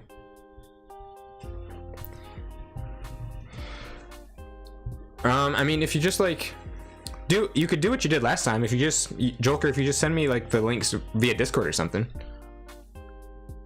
then I mean I would be down to take a look at some point during the stream here, pretty quick. All right, so we have Murph versus Riku.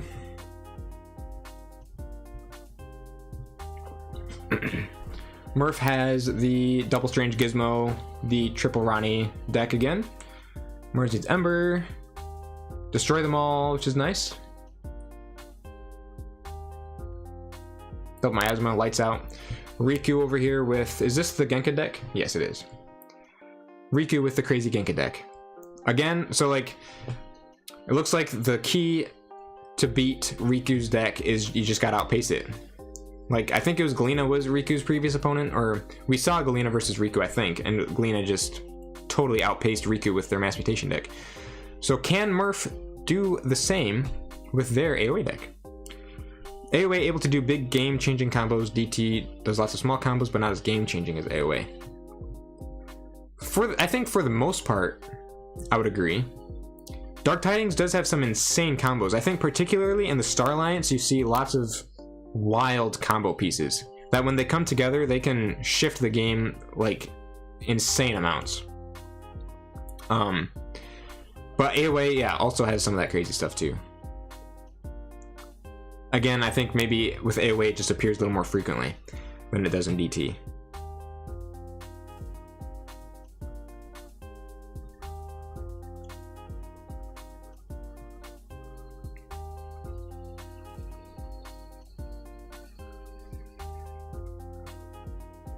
Yeah, like if Dark Tidings didn't just punish you with chains every time you tried to do something cool, or at least a lot of the time you tried to do something, I think it would be up there with, like if it's so weird, I don't know.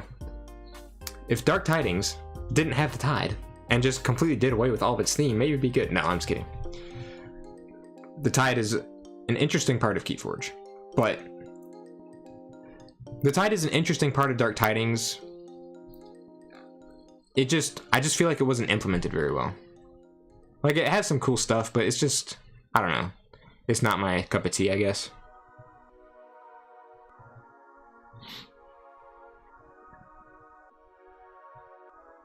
Murph goes Mars.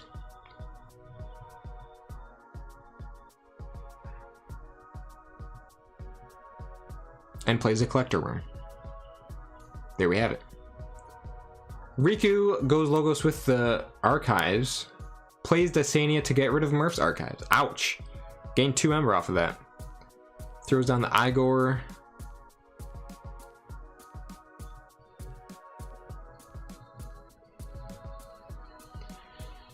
So I mean, at this point, let's look at Riku's discard pile. Yeah, they've got, oh, there it is. Helper Bot into Martian Generosity. Are we gonna see the Genka in a Logos? Oh my goodness.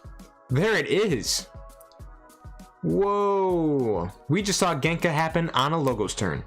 Riku didn't even call Mars and still pulled off the Genka on Logos. And now they're just dropping loads and loads and loads and loads of Logos creatures. What the heck? What is, hold on a minute. Wait, 1, 2, 3, 4, 5, 6, 7, 8, 9, 10, 11. Is their entire Logos pod just creatures? No, there's the BDQ. Everything else is just creatures. Holy heck, man.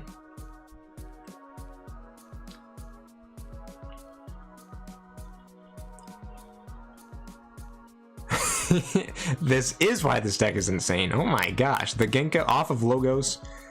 And now there's just casually a Professor Sutterkin with 10 other Logos creatures.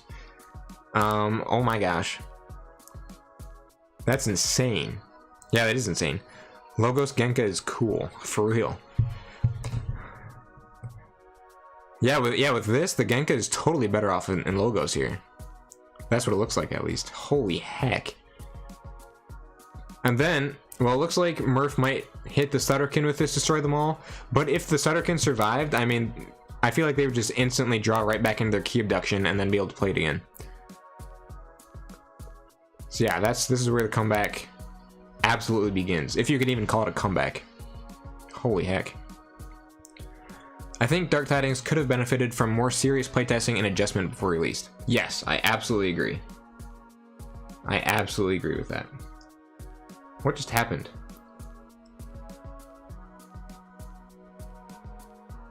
Murph played Destroy Them All to destroy the Archimedes, and then played Hypno Beam to take control of the other Archimedes. Left the Professor Sutterkin alive. Yeah, don't call it a comeback. No, it's not a comeback. It was the plan all along, is what it was.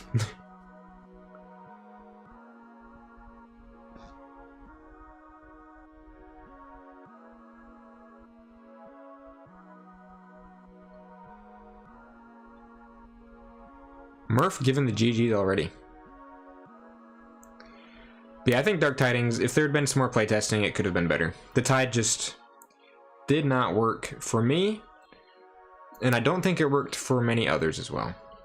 Some people love it, you know? Some people think it's great. But for a lot of people, it's just not their cup of tea. I feel like its functionality could have been a little more smooth, a little better implemented. Murph says Hypno Beam, he thought Hypno Beam was sample collection. Oh.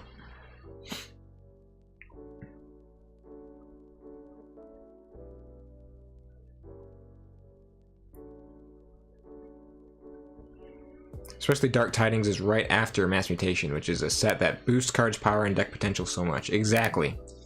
Yeah, because after Mass Mutation, which, I mean, like I was just saying, I put Mass Mutation at the top of my list. I mean, Mass Mutation is such a competitive set.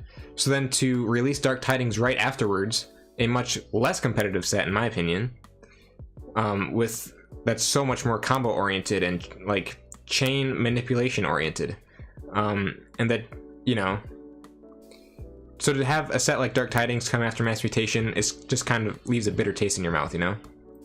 What do y'all think of Winds of Exchange? Any guesses as to where that sits in competitive? Obviously too early to say for certain.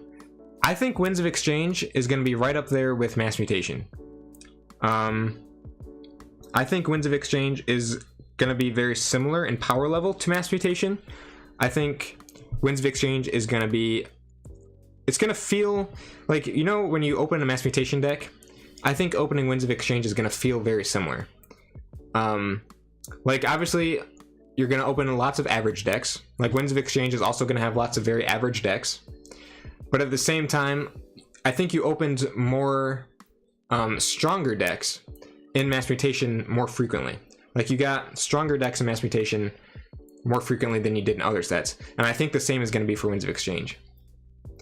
So I think Winds of Exchange is going to be... Like, top tier Winds of Exchange is going to be, like, absolutely bonkers. Just like with Mass Mutation, just like with some other sets too, you know? It seems so reliant on what token you get. Yeah, I think tokens will be very important. At the same, but like, it's going to be reliant on what token you get, and also how many tokens you can make. You know? Because if you have a deck with a really crappy token creature and it can't generate tokens very much, then it's probably, I don't know. That's actually an interesting case, because if you have a deck that has a really bad token, but it doesn't generate that token very often, then you sort of just have your entire deck that you'll be using outside of token creatures, you know? I don't know if that makes sense, but if you have a deck that generates tons of really crappy token creatures, then your base, like, vanilla cards that are probably better than the token creature are all going to be getting turned into token creatures, and you're not using the base cards that are better than the token creatures you're generating.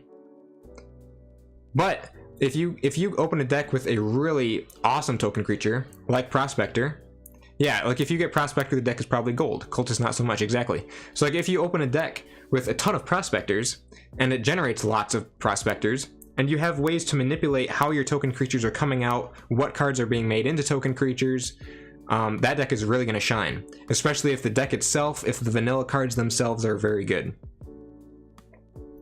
So, Winds of Exchange is kind of like the final shot of KeyForge. If Ghost Galaxy can't attract new players with this set, the game can't run consistently. Like, if you get Prospector, the deck is probably gold, Cultist not so much.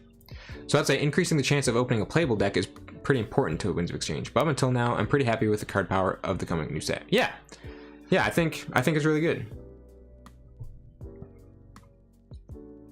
I thought Hypno Beam was a sample collection turned off the carpet Vloxum. Yeah, I did notice that things were falling apart a little bit.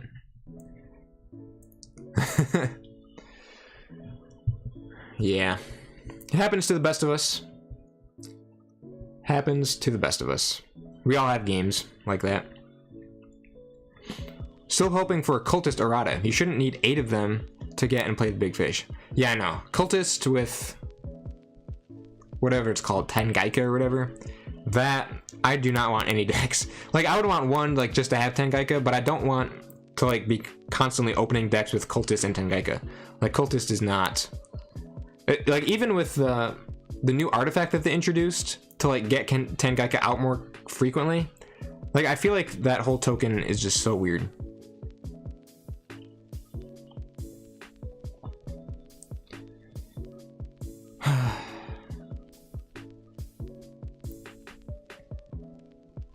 Yep, that's online play for you. All right, anyway, I'm just sitting here rambling about Winds of Exchange and Dark Tidings and stuff. Are there any other games happening right now? So Riku took the game 3-1. We got Galena versus yours truly, Redturn versus Zenzi, Karen versus Sith. Let's see what other stuff we got here.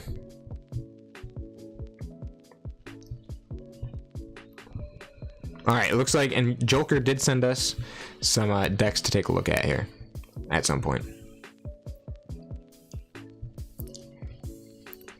Tengaika did get changed, correct. But if they could get changed again, I would like that as well. If they could get changed to something even more different, that'd be wonderful. Because wasn't that at first like Tengaika, you needed like 5 cultists, and like you couldn't even play Tengaika out of hand ever. So it's like the 2 Ember Pips don't even do anything. Gotta go. Really enjoyed the play and discussion. All right. Hey, awesome. Thanks for stopping by. It was great to have you. It was great chatting and everything. Thanks for watching. Alrighty. Let's see what we got here.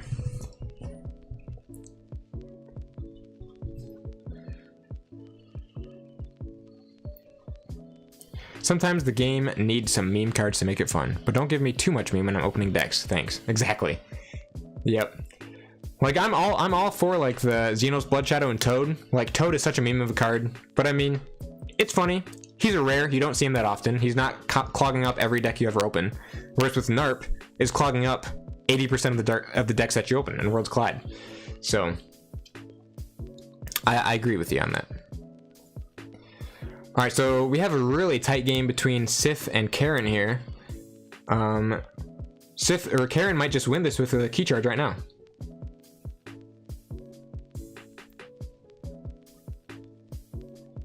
There it is. Karen with the W. Nice. That was a tight one. Sith was right there on check for their final key as well. And yeah, sure enough, Karen's like hidden gem 67 sass AoE deck is kicking butt, man. Beautiful.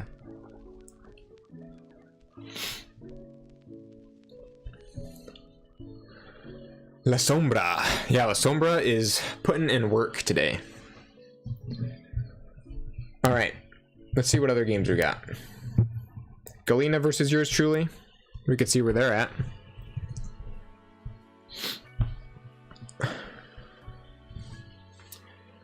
A game that's also semi-tight, kinda. Yours truly, 2 keys, 1 ember. Galena, 1 key, 4 ember now after the steal from Running Wrist Clocks. Yours truly does have a massive board out, however. And Galena's deck kind of lacks, outside of the Skixuno, lacks the board control. It does have some board control, but nothing crazy. BDQ isn't going to be doing like an absolute ton.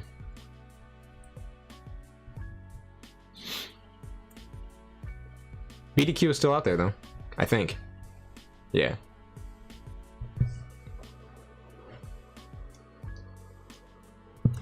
Yeah, no, La Sombra popping off right now, I'm telling you what. Yeah, Karen, the conversation in here, the conversation in the chat is just so riveting that I'm just getting caught up in the conversation. Having a great time. We got the games going, we got some conversation going, and I can't help but participate. Nice win on last game, by the way. La Sombra.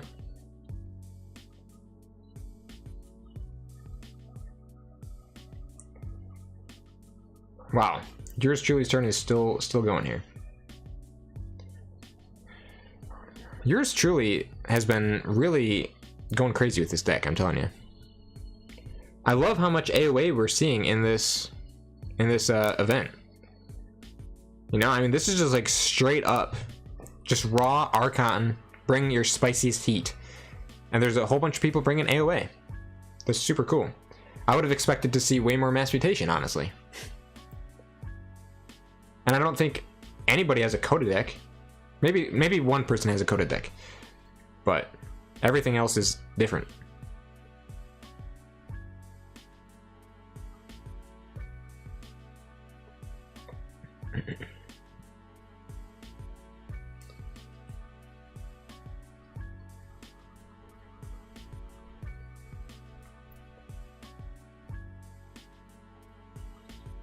Galena hits the Whale of the Damned, Obsidian Forge, Infernus to purge Fangtooth Cavern in the Howling Pit. So that's a 3 Ember loss for yours truly, and then the Skixuno to end it all off. Perfect draw into the Skixuno, honestly. Like, Galena absolutely needed that. Yours truly was building out quite a scary board.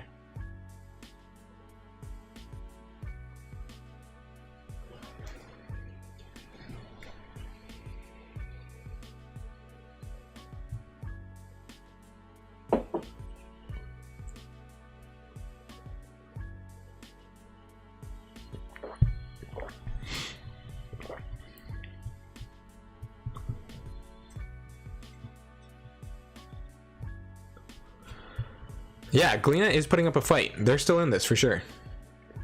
They are still very much in this.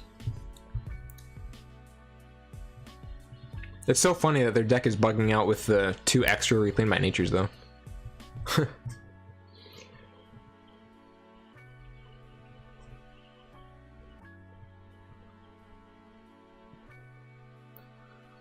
Also, has the stream been like functioning properly? Are we there's not been any dips or stuff? I'm being told that I got excellent connection right now. So hopefully the stream has been smooth and that we haven't had Wi-Fi problems and stuff.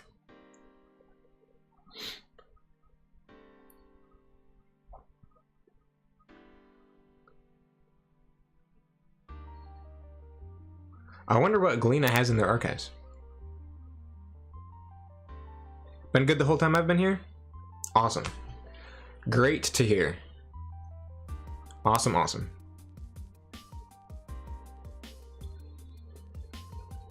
No issues that I've seen. Seems to be working great. Awesome. Heck yeah. I'm glad to hear that.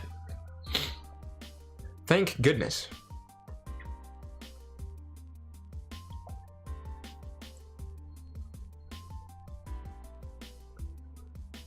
Because last time was so frustrating. I played one single game with my 98 SAS deck, and the whole entire stream was just choppy as all heck, and I was super distracted trying to figure out why that was the case, and then of course I just lost my game with it. So it was just like, wow, what a failure, what a bomb of a stream. And I haven't streamed since, so I'm glad that this one is working out just fine. Galena with the Dominator Bauble, the Relentless Creeper, the Brabble, a Soul Keeper on the Relentless Creeper, and a Snarette. Nice. Galena hit check with that. It looks like that was their archives also. That was their big archive play.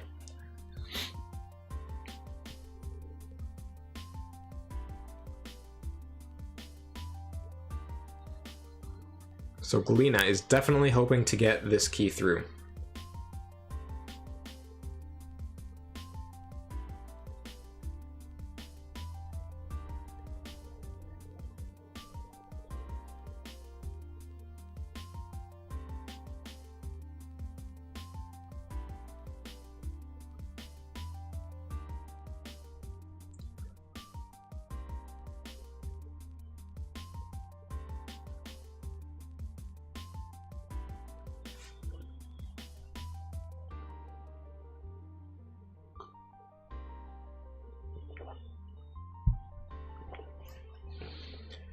Yours truly is thinking very carefully about what they want to do here.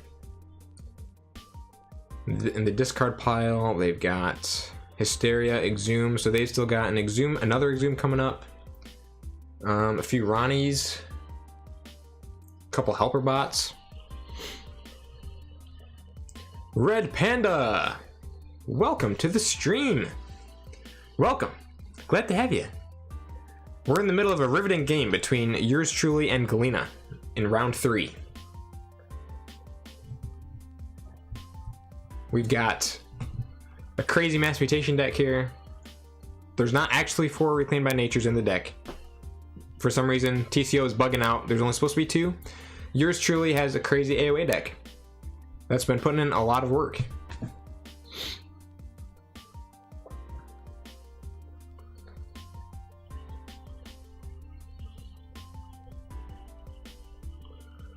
Galena is calling logos, picking up the archives, has a 9-card hand, plays the Eureka, for a burst of 3. Igor did not get archived from the Eureka. Very lucky. It's always the worst when you have a really nice Logos hand. And Eureka is one of the cards. And it's like, I really want to play this Eureka, but it's kind of risky. And then you play the Eureka and you just archive all your Logo stuff. And it's just like, oh, I could have had such a bigger, better turn if that Logo stuff hadn't been archived. If I had just played a Eureka and archived everything else in my hand, then I could keep going with the rest of my Logos cards. That's always the best. But no, Eureka just hits your own Logo stuff. Yours truly got lucky. Kept the Igor, kept the Labyrinth as well. Dang, that was a perfect Eureka play by yours truly. Archives another card. Do they have a Knowledge is Power? No, no Knowledge is Power.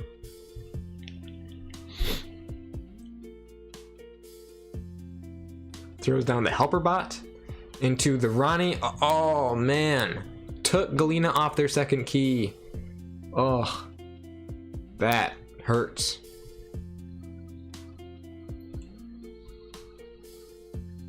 Also simultaneously putting themselves at check. Dude, those Helper Bots and Igors are just so good together. So good. And literally, that Eureka couldn't have been any better. Because yours truly still had all the perfect cards in hand to reach check and take Galena off their key. That's so good.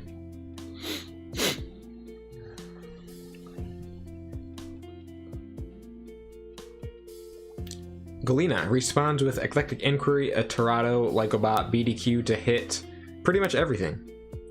And made yours truly lose an Ember. And then captures one with Snoret. Very nice. And now Torado's out there with 3 mutants total. Not bad. Not a bad turn at all.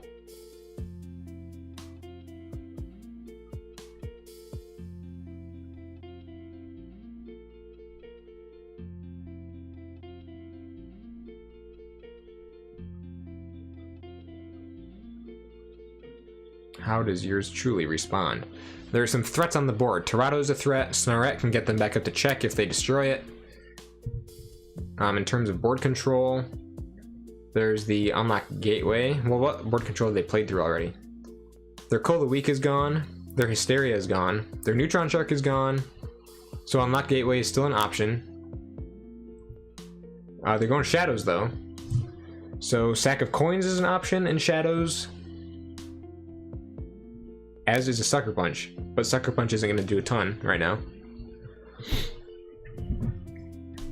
They did pick up their archives, so I'm guessing Galena's not going to get to forge their second key right now.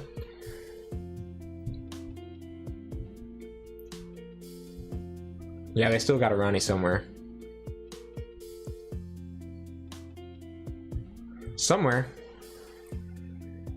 So did any of you guys manage to hop on the Valentine's Day sale that Miniature Market was having on the Mass Mutation 2-player starter sets? Thankfully, apparently the sale like sold out like really fast, because the 2-player starter sets were on sale for like $7 a piece or something. So obviously those were scooped up very quickly. Thankfully, I managed to get I noticed the deal, and managed to purchase a pretty good amount of them. But did any of you guys end up getting some Mass Mutation 2-player starter sets?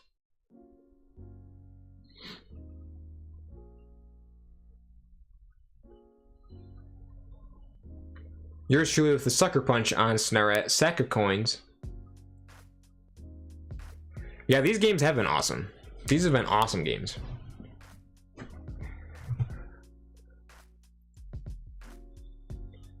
A number of them have like, they've looked like they're about to be blowouts, but then the person who's behind suddenly like starts coming back. It's been really cool.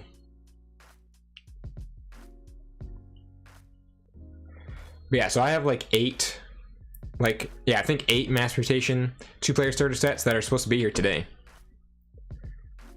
Hopefully they arrive here pretty quick. That'd be great. Galena throws on the Neurosiphon. He does get the steal off the Neurosiphon, it looks like. Dude, this game... Oh, yours truly wins. Nice. There it is. Congratulations to yours truly for the W. This AoE deck is putting in work, man. And I knew it would, too. Congrats to yours truly. Another very close game. Alrighty. So what are we looking at here? So yours truly went 3-2 against Galena. Zenzi 3-2 against Red Train. Riku 3-1 against Murph. Karen 3-2 against Sith of Angmar. The world does need more AoE. I agree. So it looks like... Here, let me refresh this. I want to see what the standings actually are.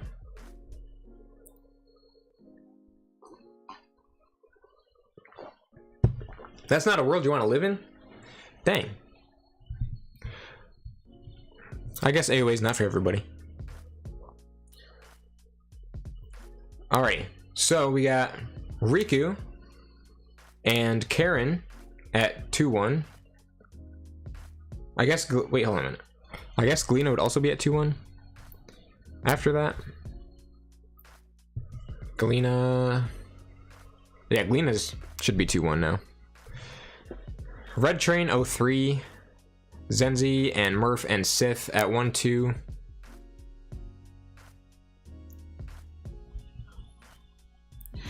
It's good at the top end, terrible everywhere else. It does have some really good top end stuff. Yeah, I'd say like 80% of AoE is not very good. It does have some really fun stuff. Like, I think AoE has some stuff that's really fun. Even if it's not competitive, it's still really enjoyable to play some stuff. A lot of it is just like, why I can't stand this deck. I can't stand most decks, but, or most AoE decks that I open. It's just like, what's the point of this? But there's quite a lot of AoE stuff that's just a lot of fun, casual fun. And then there's the competitive stuff, which is just bonkers, like we've been seeing. All right, so that should be the end of round 3. Then there should be one more round, it looks like. All right, so here we go with round 4. Karen B versus Murph, Galena versus Zenzi, Red Train versus Sith, and yours truly versus Riku.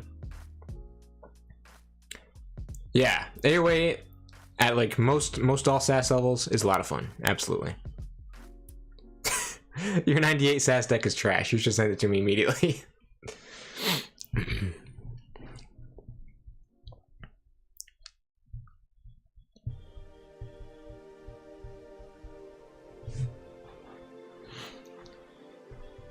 We'll have to see about that.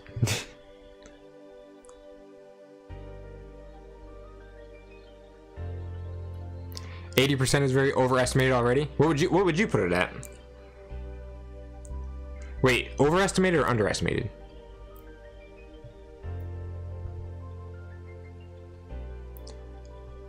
Like 80%. All right, here, what are we looking at? Round 4 is up.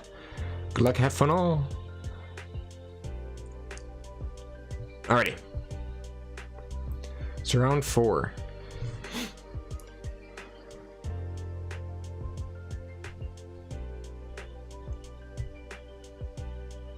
So let's see, we just finished watching yours truly. So maybe we could do, let's watch Murph versus Karen. That should be, that would be a fun match right there. Murph versus Karen. Once their game pops up, let's watch that one.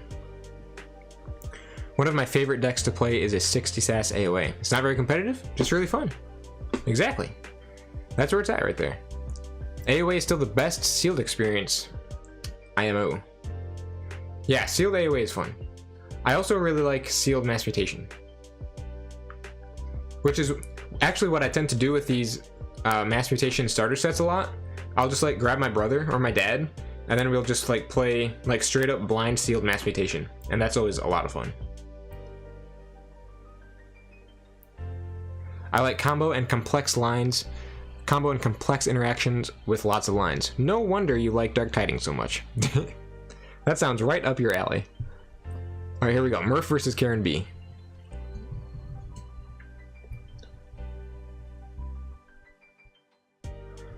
All right, here we go. The insane La Sombra deck that's just destroying everybody. In fact, what's Karen at right now? 2-1. Who did they lose to? Oh, Karen lost her 3rd game to Riku. So yep, we got crazy La Sombra, Insanity, and then Murph with this deck also has some cool stuff in it. Underestimated. Okay, yeah. Wait, what? I saw the message and then it just got retracted instantly.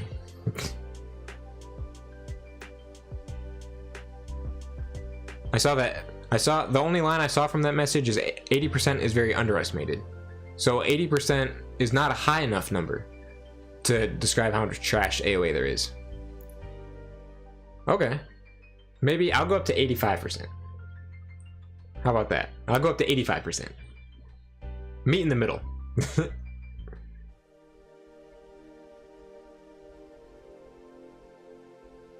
Alrighty, so Murph starts it off with a Strange Gizmo.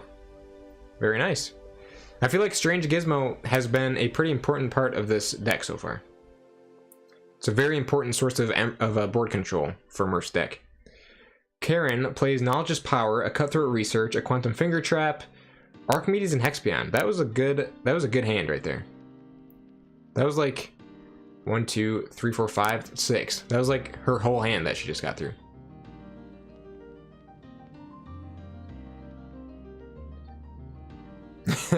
Murph is celebrating that Knowledge is Power is gone. Yeah, Knowledge is Power looks to be a very dangerous burst card in Karen's deck.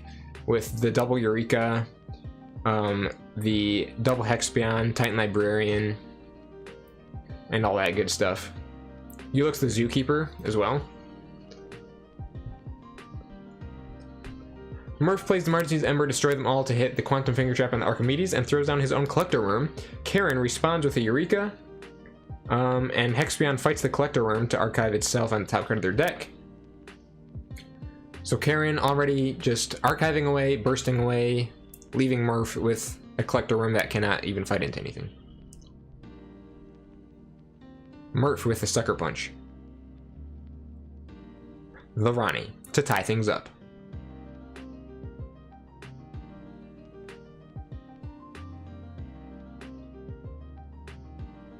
Wow. And now he's just beating up his own dudes. Karen goes Mars, picks up the archives, plays Mars. Is the Martian Generosity about to come down right now? Literally right now.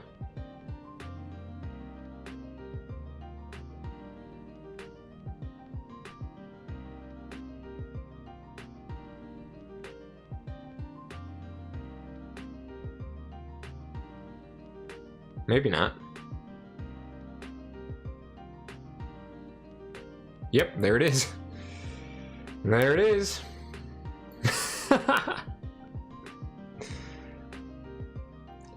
Oh my goodness.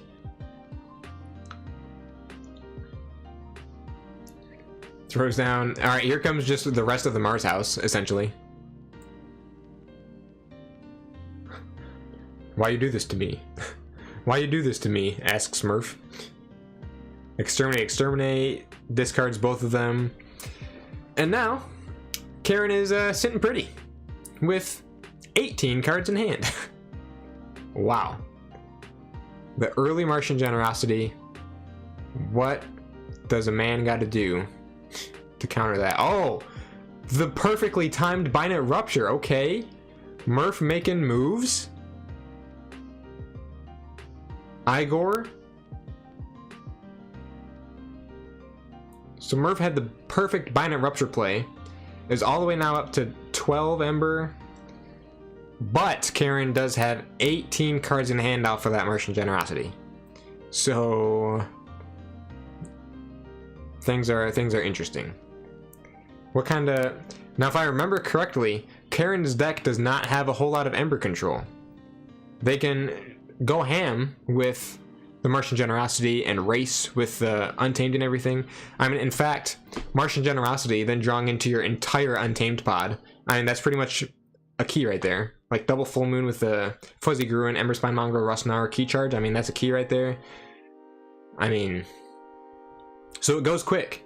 It's a fast deck, but it lacks Ember control. There's a double Mars needs Ember, but not much else outside of that. So if Murph can keep this pace, then this will actually be a pretty interesting match, I think. It's already been an interesting match, I must say.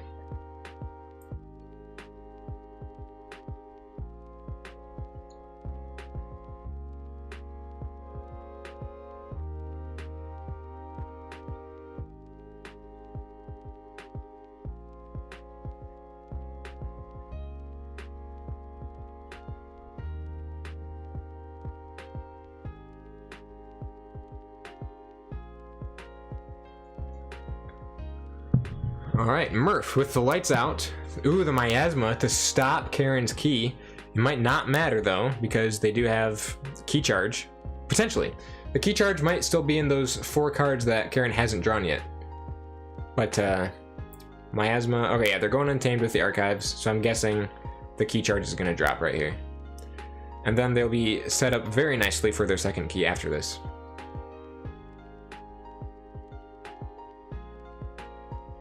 Murph with the 1 key and 6 Ember for their second.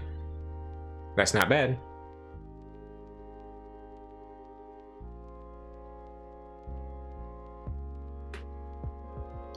Yep, so there's the key charge.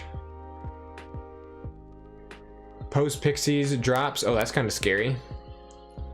Grove Keeper to boost up the Pose Pixies. Dang. Pose Pixies is always very scary when you don't have any board. Oh, and the Emberspine Mongrel, and then the Way of the Porcupine on the Pose Pixies to give it Hazardous 3. That Grove Keeper is like perfectly placed right now. The Wild Wormhole! Welcome to the stream. Glad to have you. How you doing? Very cool to have you in here. We got some epic games going on right now. We got Karen versus Murph. Karen rocking La Sombra. This crazy AoE deck that has the Martian Generosity but no key abduction, but still does just absolutely insane. And has been kicking butt this tournament, gone like 2-1. And then we got Murph with some crazy stuff. I mean, this has been quite the match, man. Murph with the miasma to stop Karen's key again. Or to stop their second key, I should say. Murph discards the Scally Caper. Why does Murph keep doing that? I don't understand. On lunch break, nice. Very cool.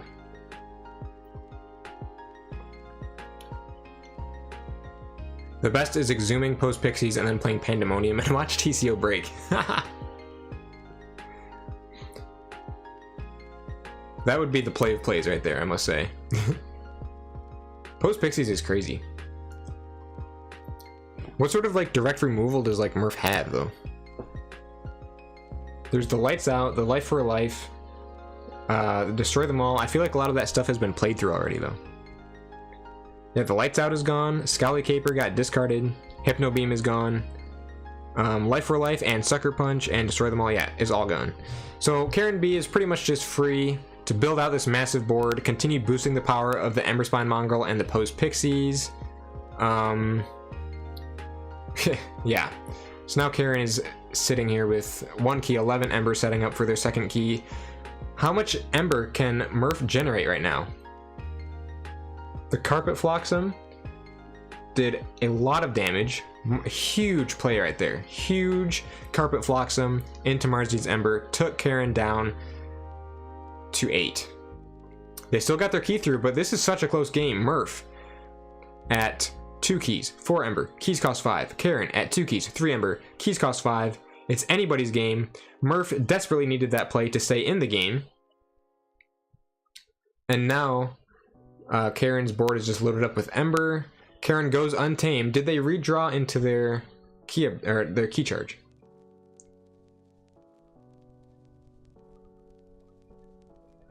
She did.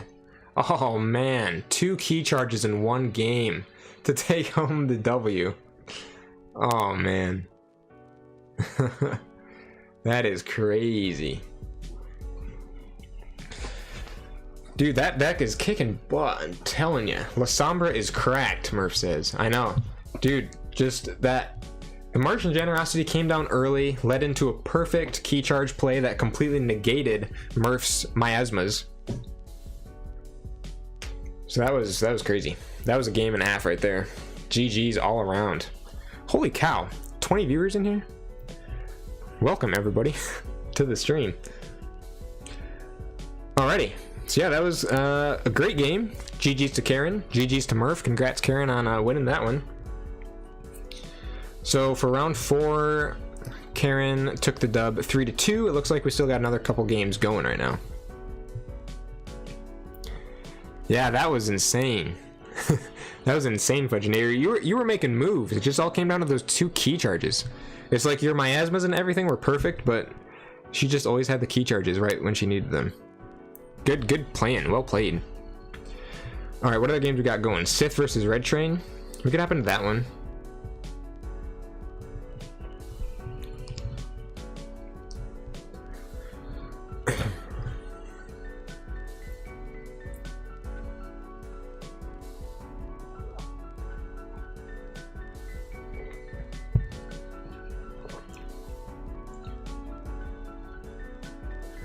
Alright, so what are we looking at here?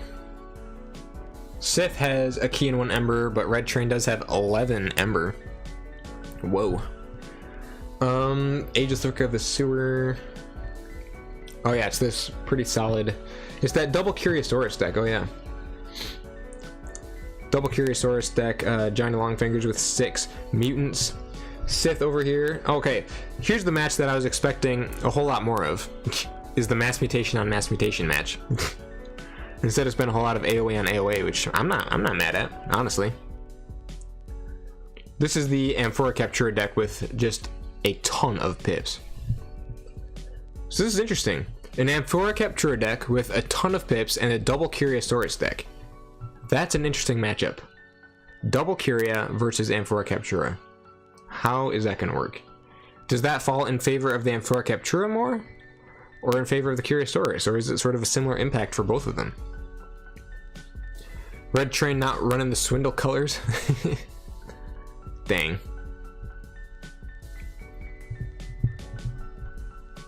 So Sith is calling this Mark of Dis's Red Train into Dis.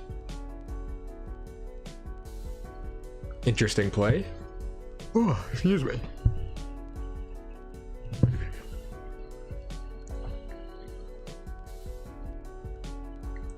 Oh, nice. Plays the Guilty Hearts. Whoa, Guilty Hearts has 2 Ember on it? Dang. So that was like half a key they got from playing that. Relentless Creeper.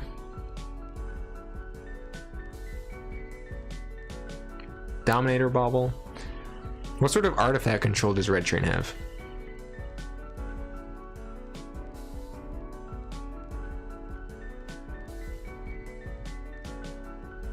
None that I see.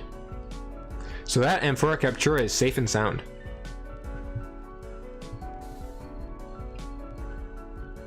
Red Train has to call this, throws on the Histercog and captures one. This is a really close game again. Infernus Reaps, but that's all they can do. That was a very well played Mark of Dis right there. Red Train did still have what it takes to hit check. But again, like with Amphora Captura, it's like you can't really check at 6 and not expect to be taken off check. You know what I mean? Because there's no way Sith doesn't have any cards with like a bonus pip on it. All they have to do is just redeem it as a capture bonus icon. Crazy. So it's crazy to me that they brought back Amphora Captura in Winds of Exchange. Spoilers, by the way. Amphora Captura is in WoW. And there's lots of enhancements in Winds of Exchange as well. So Amphora Captura was quite the reprint. Spoiler alert.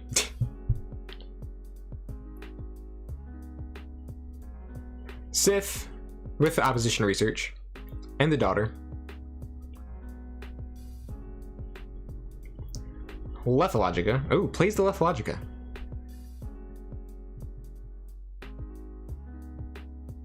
Saurian is also likely the worst house in the set, though. Agreed. Or at least one of the worst.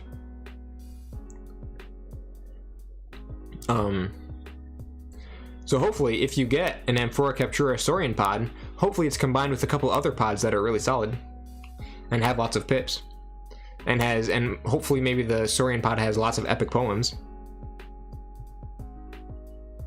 for the second set in a row. I know, dude. They're doing Saurian dirty these days, man.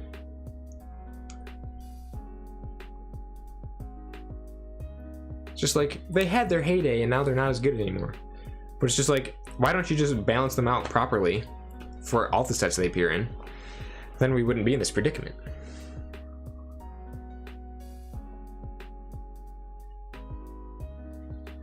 Red Train hits the look over there. So this game is still very close.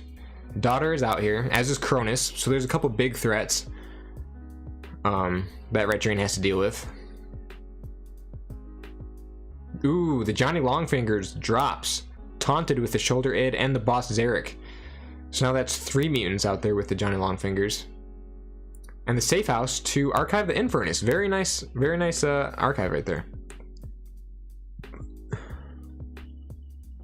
Right, being punished too hard after being too OP in Rose Clyde. Exactly.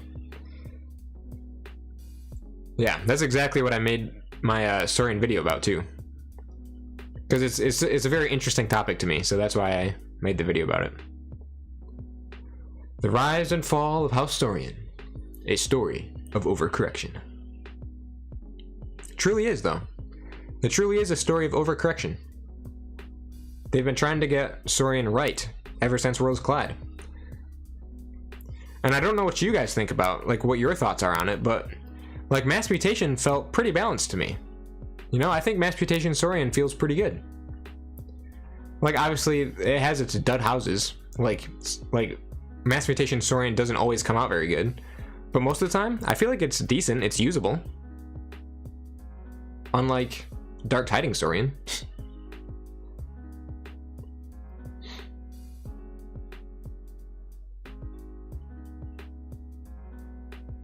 Yeah, DT Saurian is not fun. Is not great. Feel like they'll go in Grim Reminders. That would be interesting. Saurian leaving the house roster for Grim Reminders. I could see that happening for sure.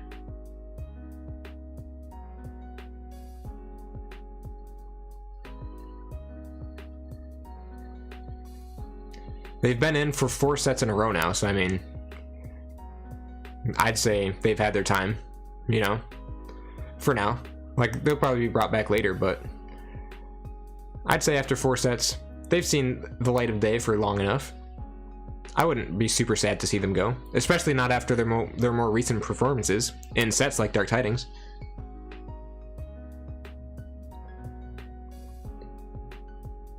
I think Boulevard Blake made a video on which houses he expects to be rotated out and in for Grim Reminders.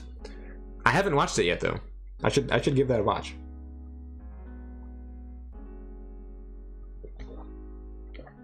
Wow, Sith with the perfect Axiom of Grisk play.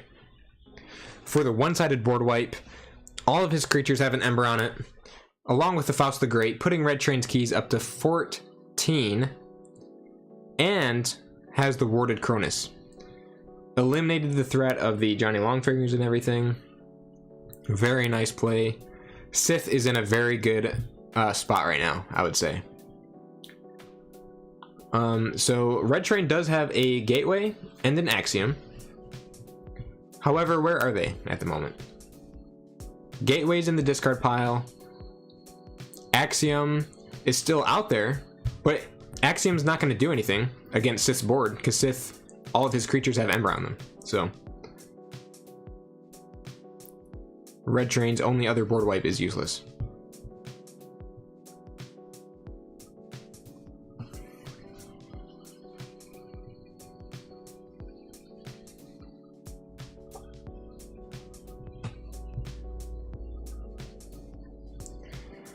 Yeah, Winds of Exchange Saurian isn't great either is the problem. Yeah, if you don't, there's only a few cards in Winds of Exchange Saurian that if you happen to get them in your Saurian pod, then it's not going to be that bad. But if you don't get those cards in your Saurian pod, then it's just not going to perform very well.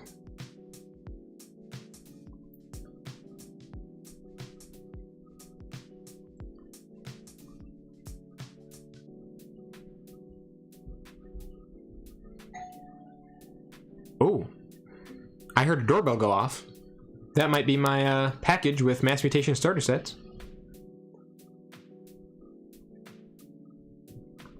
Red Train with a Wail of the Damned hits the Faust the Great. Nice. That was definitely the target to go for, I'd say, in my opinion. Infernus pops the ward on Cronus with the damage pip. Purges from the opponent's discard pile, from Sith's discard pile.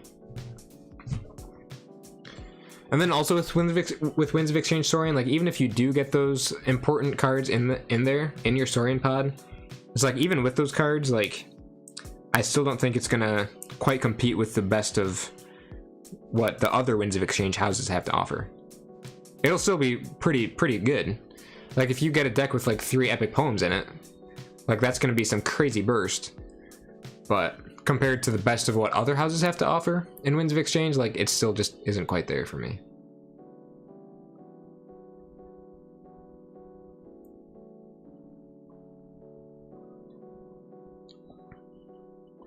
That Cronus died also. Dominator Bauble did it looks like. Infernus purges the Faust the Great and the Axiom of Grisk also.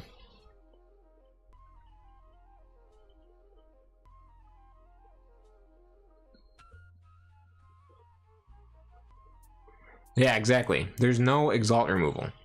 There's Burst, but your opponent will get it back with all the creature control. Exactly. Exactly. Like, literally, Prefectus Ludo. Like, all you need is Prefectus Ludo. Like, if they had included Ludo in the Winds of Exchange card pool, I think just with that one simple addition, Winds of Exchange Saurian would have been elevated to a whole different level. 100% it would have been. I mean, Ludo was in Mass Mutation Saurian, and I still think it was very balanced, and Ludo helped balance it, in fact. And then when they got rid of Axiom and Ludo and everything like that in Dark Tidings, that's when we really saw the start of Saurian putting Ember on the board and then having no way to do anything with it or remove it from the board. There's no Ember dump. So it was just always vulnerable. So then when the opponent had plenty of creature control, they were just getting loads and loads of Ember back that they didn't have to fight for, you know? Or that you just put on the board for them.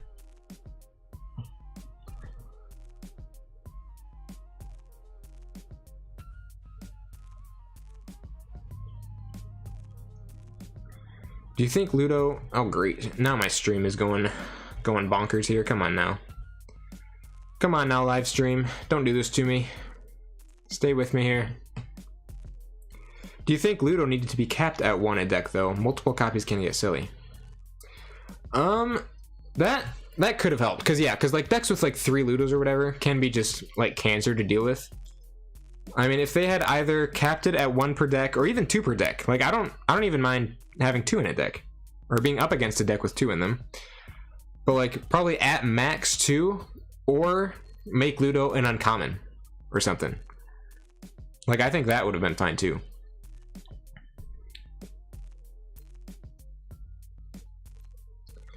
Yeah, so like you could have a house that could steal them back though. So like that was another one of the interesting strategy aspects of it, I think. So if you didn't really have a way to protect all that Ember, and they did get all of it back like all at once, then you could combo off of plays like that with something like an interdimensional graft or too much to protect, something along those lines. So even without protection, there was still that strategy.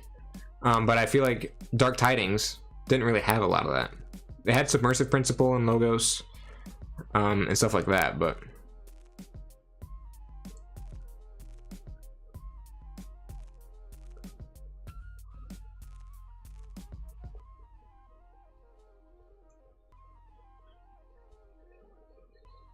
Sith with the Opposition Research, the Eclectic Inquiry, the Sloppy Lab-work. So Sith is pushing for that 3rd key at 10 Ember, Red Train at 8 Ember looking for their 2nd key. It's looking for the most part like Sith will be taking this one home. Okay, good, my stream is back up to par here.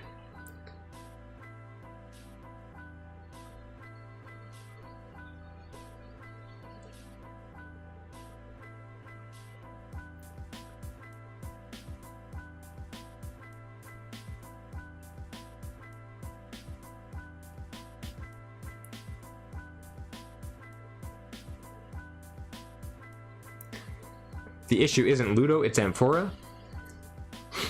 Expound. Expound upon that.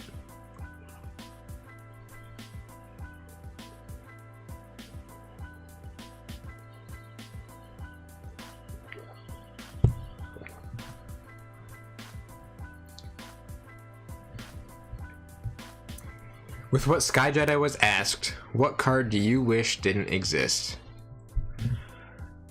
Oh man, what card do I wish didn't exist? I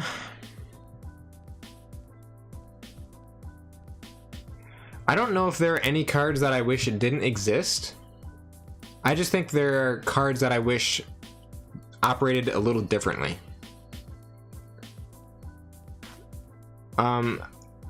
Like for me, like I cannot stand the card Tribute.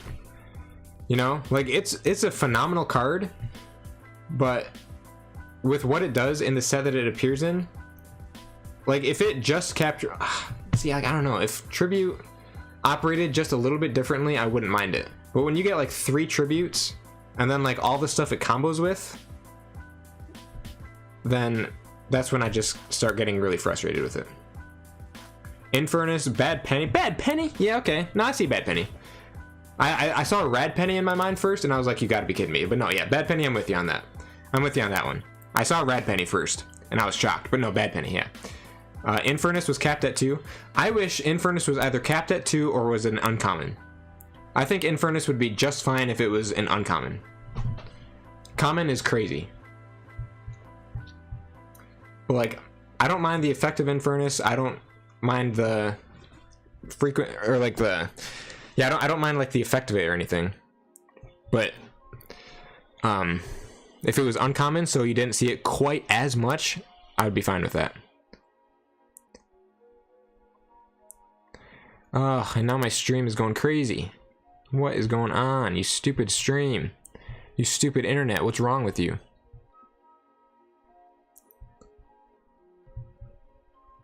Okay. Infernus is better at common, but needed to be capped. Yeah. So then that could sort of make sense. I mean, so then you do see it often, but it's not just appearing in overwhelming amounts, you know? But I mean, that's why I would just put it at uncommon, so then you just don't see it all the time, but you do still see it, you know? Alrighty. So Karen is saying, please take a 10-minute break before top cut. We return at, it looks like XX30. When we return, it is Emperor Riku versus Karen, and yours truly versus Easy Glena. Alrighty. Wow, we got quite the Infernus discussion going on in the chat right now. Alright, but we are gonna take a break. We'll come back at 1:30 for the semifinals and the finals and everything. But alrighty, I will leave you guys to continue arguing about Infernus in the chat, and I will be back at 1:30.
Alrighty guys, we are back. We are back with the semifinals and the finals and everything. All that good stuff. So right on over here you can see Riku went 3-1. Yours truly went 3-1, as did Galena. Also go 3-1. So the matches that we're looking at right now, we've got Emperor Riku versus Karen, and yours truly versus Easy Galena. We got a 45-minute timer, and only one. There's only one invite, only one spot for KeyForge Premiere League today.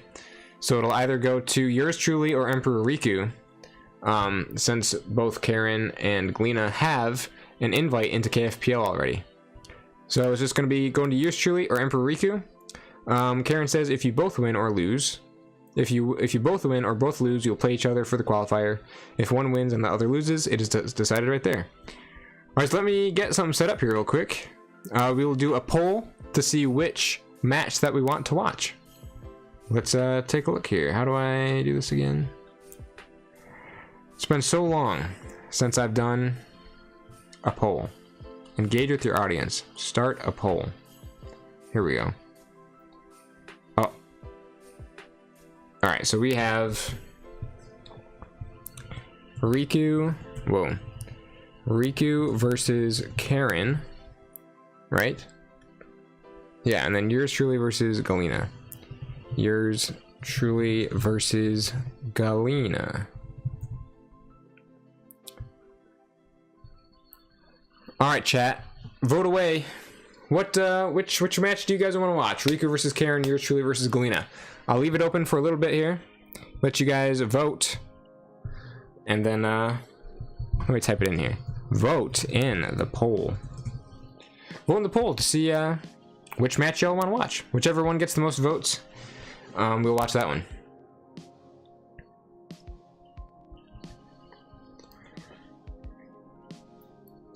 But yeah, these should be some good matches. Some really good matches. Either yours truly or Emperor Riku making it into the KeyForge Premiere League. Very nice. Drop in your votes, everybody. Drop in your votes. The poll is right there. Which match do you want to watch? We've got one vote so far. Keep on voting. Keep them coming. Let's go.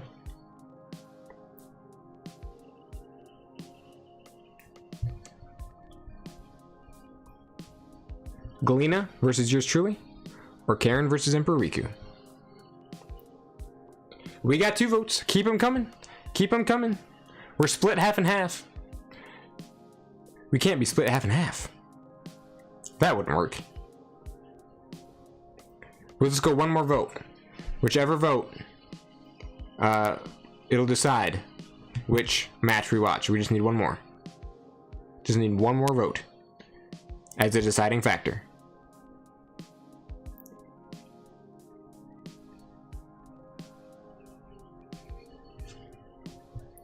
Just need one more. Riku versus Karen, yours truly versus Galena. There it is. We're watching Riku versus Karen. Alrighty.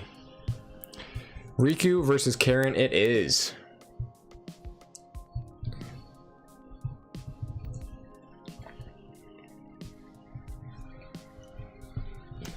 Alrighty.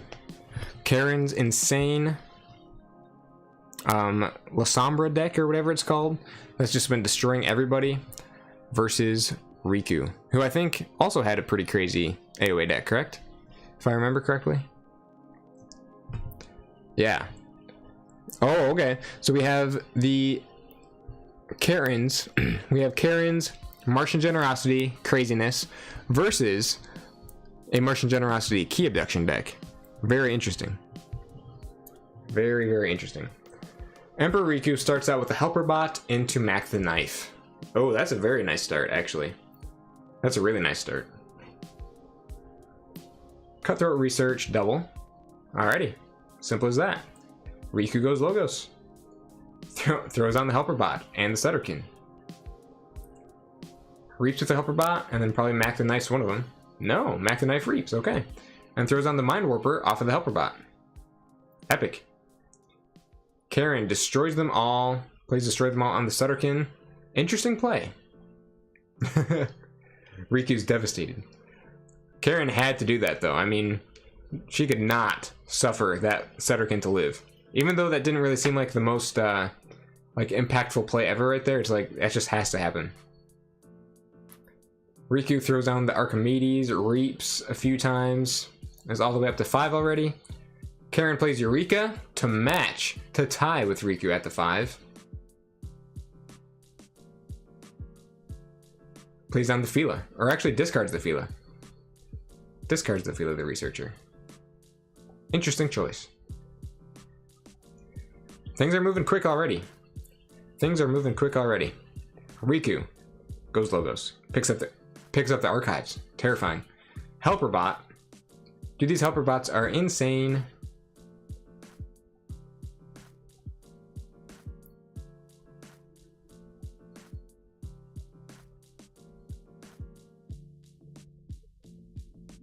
What sort of like board control does Karen have? Because I mean, Riku just has this board that he can go to town with. Destroy them all is gone. There's the double exterminate, and orbital bombardment. Triple Tixel beam buckler. There's the they're everywhere save the pack combo. And that's about it. Mac the knife hits the helper bot. Dude, look at that setup though. Putting those helper bots next to the Archimedes so Mac the Knife can action, hit the helper bot to gain one, and then put the helper bot into the archives. That's so good. That's some expert high-level board, like board control there. Like board placement, I should say. Yeah, helper bot is insane.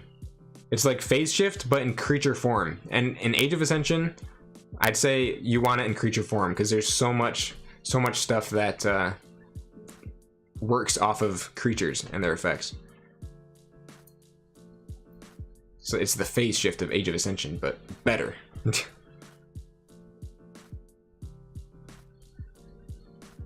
Better because of all the support it has.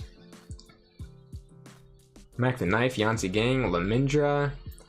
Oh gosh, the routine job. And the Sting? What?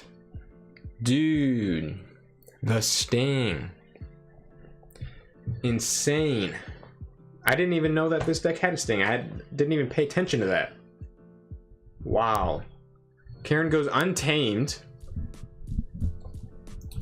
Drops 2 Full Moons. The Fuzzy Gruin for 4.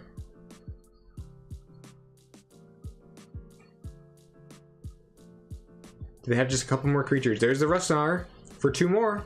Key Charge? Okay, pose Pixies for 2 more. Now Key Charge? Girl Keeper for 2 more, okay. Just the literal most perfect, like, Untamed hand ever. Oh, but no Key Charge. Yeah, the Sting would help lean super hard into the Genka, or into the Martian Generosity at least. Dang. That's super cool. Riku's thinking. Neither of them have played their Martian Generosity or anything yet.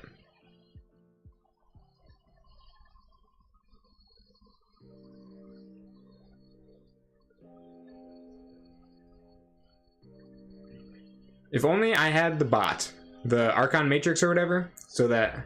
I know, the bot doesn't work here, if only it did. I wish it did. I wonder if there's a way to implement the bot into YouTube. But I don't know. There's probably not. I mean, I doubt that there is. Maybe there is, but I doubt it.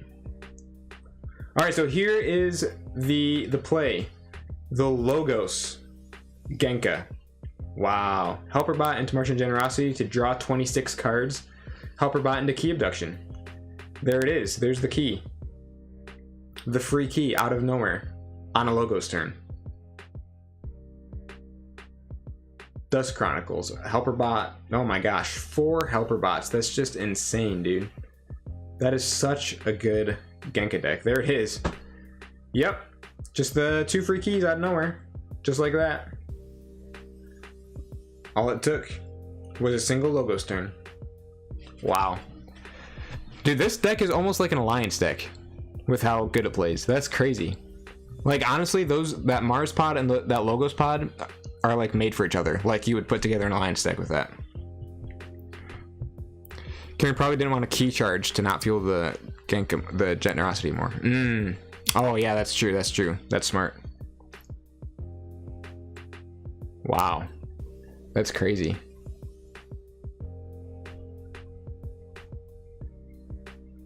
Insane.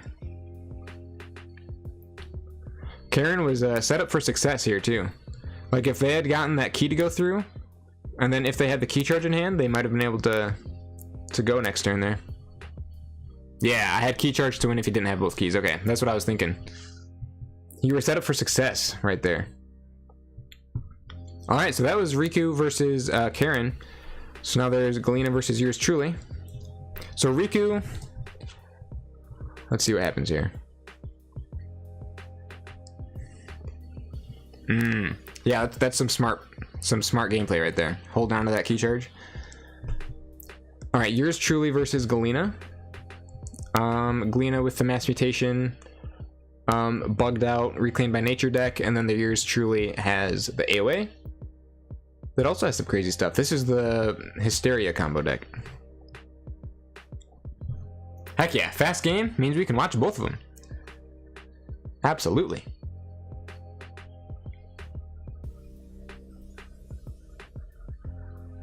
Honestly, this whole event has been moving at a pretty good pace. When it's just one match and really spicy decks, it's like that people know how to play. I mean, we're moving at a really nice pace. I know, awesome seeing La Sombra in top cut, 67 SAS AoE, by the way.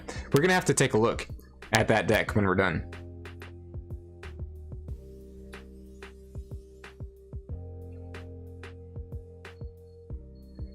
So yours truly with the Sucker Punch, a very well timed Sucker Punch on the Brabble. Knuckles Bolton. So were there any Worlds Collide decks in this entire event? I don't remember seeing any. I don't remember seeing any Worlds Collide decks. Discards the Swindle. There may have been one Worlds Collide deck, but I don't remember it. I don't think there was.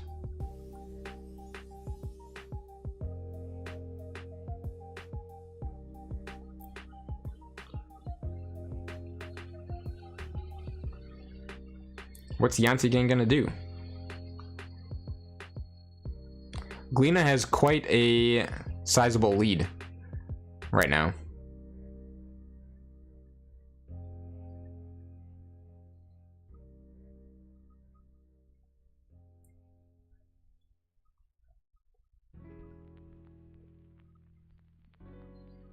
Yancy Gang fights the Snarret.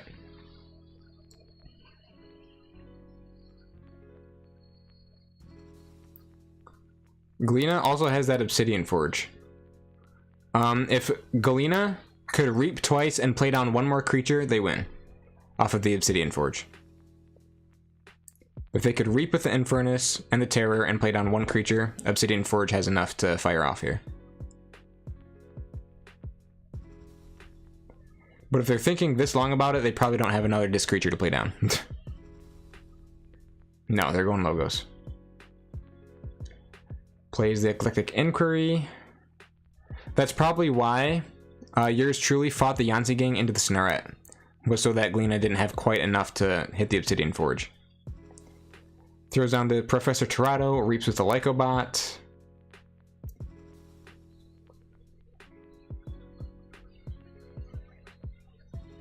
Reaps with the Umberbot. Draws and discards and all sorts of good stuff. Puts himself at check, 7 Ember for their 3rd key, leaving yours truly kind of in the dust. Throws on the Bot Bookton. Causal Loop, my goodness.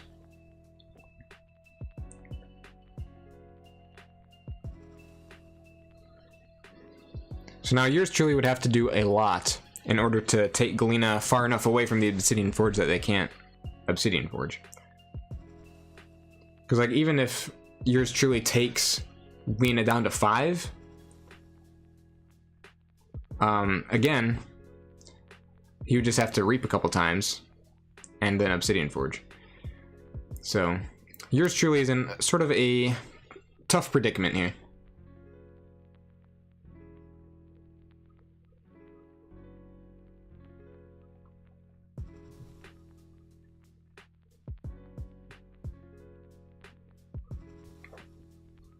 Yours truly goes Logos. Picks up the archives.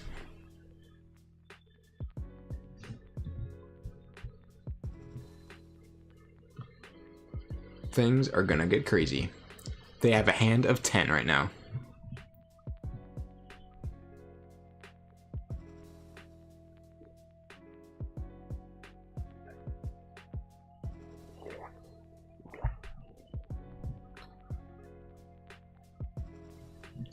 What do they have in their discard pile? Brain Eater's on the board. Eureka. Remote Access is in the discard pile. Archimedes, Igor. So they still have lots of logo stuff coming up here. The lab work is still online. Both helper bots are still online. And Igor is still online. So there's still good stuff here. Brain Eater fights the Infernus and draws a card. Throws down the helper bot.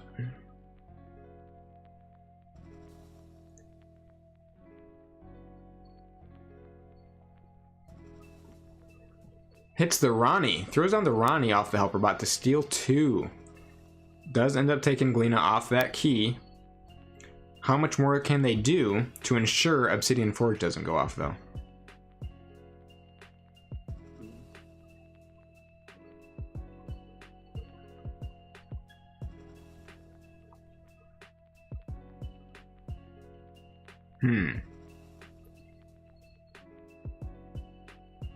And that would be why Brain Eater fought the Infernus. Was just so there's not more reaping opportunity for Gleena to increase their Ember count and make Obsidian Forge easier to pull off. Because, I mean, like, the more obvious target for fighting would be the Professor Torado, but the Obsidian Forge is such a threat that Infernus gets fought off the board instead. Plays the Pit, plays the Brain Eater. And Neutron Shark. Oh, that's huge. That's huge.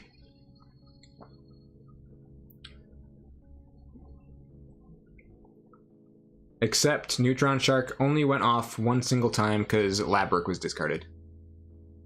Helperbot again. Oh, they're nice. The Hysteria, huge. Huge.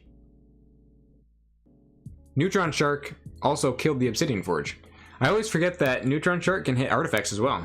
So that was an amazing play. Completely neutralized and removed the threat of the Obsidian Forge and took Gleena off check. The perfect Logos turn. That's exactly what yours truly needed. And that also simultaneously put all the helper bots and everything back into yours truly's hand. So their turn just continues on its merry way. Throws down the Lash of Broken Dreams. Oh, that's huge as well. Helper bot number 2.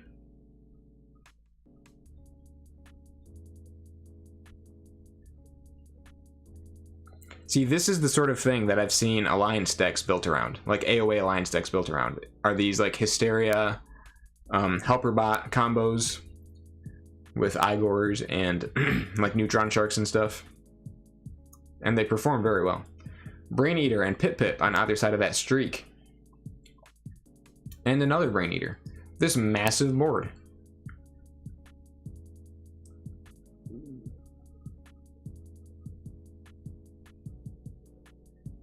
And Neutron Shark again. Interesting.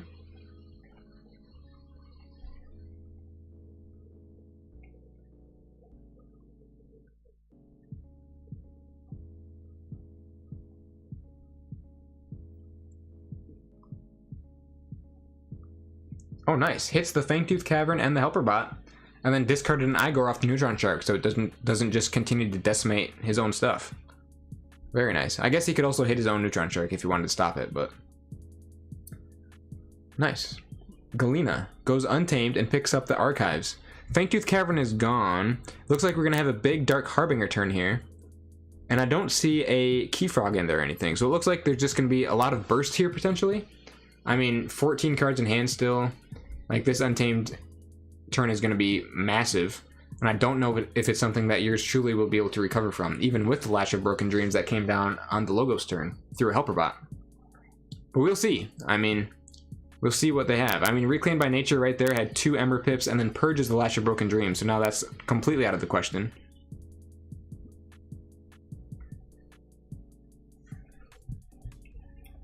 Yours truly's Shadows does have triple Ronnie. But 2 of those Ronnies are gone already, and the Charette is also gone. So I think 10 Ember might be just out of reach of what yours truly can take off of check. But we'll have to see. I mean, this deck has thrown in... We've seen a lot of surprising things happen with this deck, so... Just, I don't know what they could possibly pull out of their sleeve here. With 2 of their 3 Ronnies gone. I think the Swindle was gone too. He's going Logos. So this might be the end here. This might be the end. There it is. Galena took the W. Well played to Galena. Well played to yours truly. Congrats, Galena, on taking home the win right there. So on that note, what does this mean? If you both win, if one wins and the other loses, it is decided right there. So, yours truly lost, but Riku won. So it looks like Riku gets the invite to KFPL. Let's see what Karen says. Good games all around to everybody, by the way.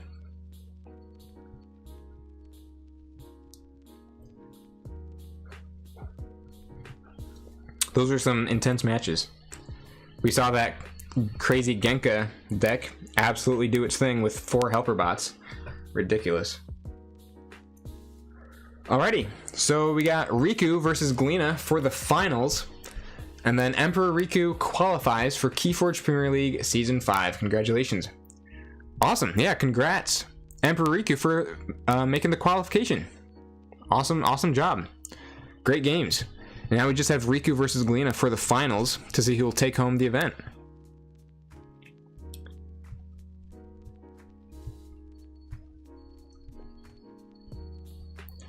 Galena versus Riku for the grand finals.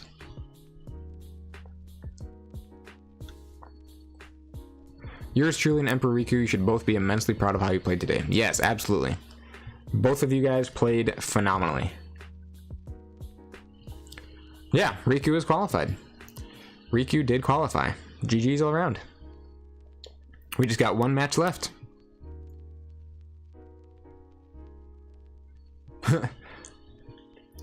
Karen says, if I could give 2 slots, I would. It was truly Premier. Indeed. Premier League.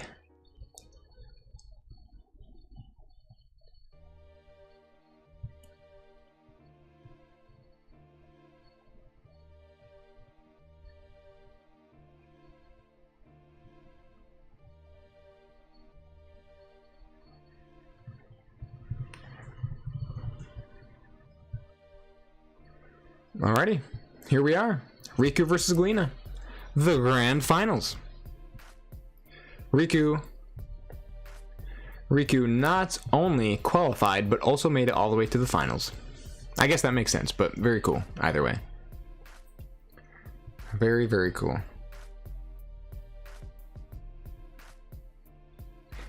Go Riku! Go Emperor Riku. All hail Emperor Riku.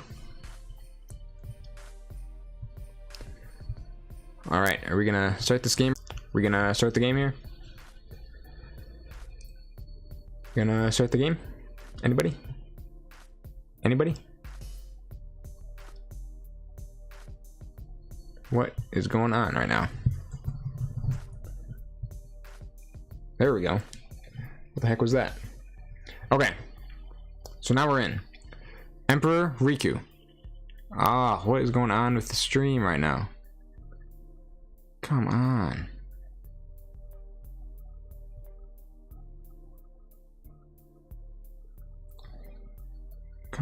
dude. This stupid stuff. Gosh. Alright, Riku with the Genka deck, and Galena with the incredible Mass Mutation deck. Puts in some real work. Alright, so is the stream really just breaking down for you guys? Viewers will experience buffering.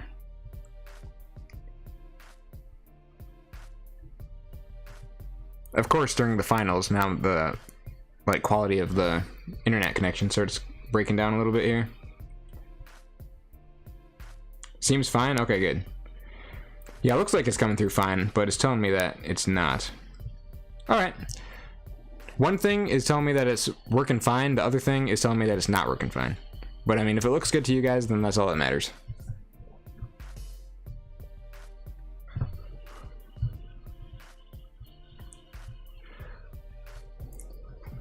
We got some fans rooting for Riku in the house. Oh yeah. Galena with the Dark Harbinger, Mutation, Ghost Hawk, etc, etc. Emperor Riku with the Dasania, and the Helper Bot, and the Helper Bot. And a couple Mars creatures. Riku is setting up for that Genka. BDQ. It's just crazy that Riku can make their Genka go off on a Logos turn and still make it insanely effective. That's so cool. It really is the perfect Genka. Like, the perfect Genka deck. I'll DM if anything goes wrong. Cool, cool. You're getting the video in 144p. Okay, well now I'm being told, like, all my software here is telling me that everything should be working fine. Try refreshing and like selecting 1080p. Try refreshing your page and then selecting 1080p, and hopefully it'll be working. Because it looks like things should be working just fine now. Galena with the auto encoder, the Sloppy Labwork, which has 2 Ember Pits. Archives a card, discards Maleficorn, discards Lycobot. Building up the archives with the auto encoder, Riku plays down 2 Archimedes and reaps with the Sutterkin to draw 5 cards.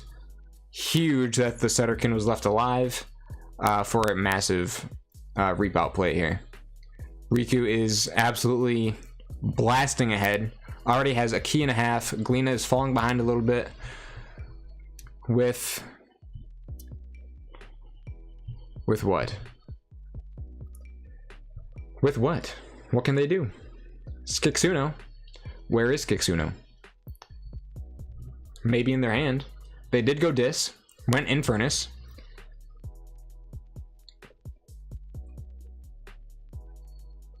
Riku. Riku. Riku. The Infernus, the Dominator Bauble. Throws on the Brabble and the Snaret. But his Sutterkin, well, do we have a Skixuno play right now? Skixuno is very important. Otherwise, the game is probably lost to Sutterkin. And then Genka.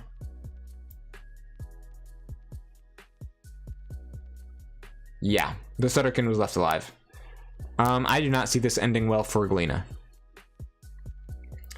Because that's another 5 cards. And another 4 or 5 Ember, I would assume.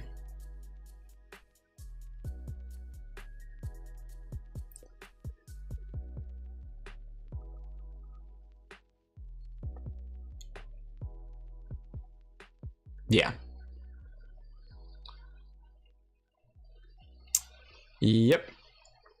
So with only 2 cards left in the draw, I mean, chances are pretty high that Riku has the Genka combo in hand.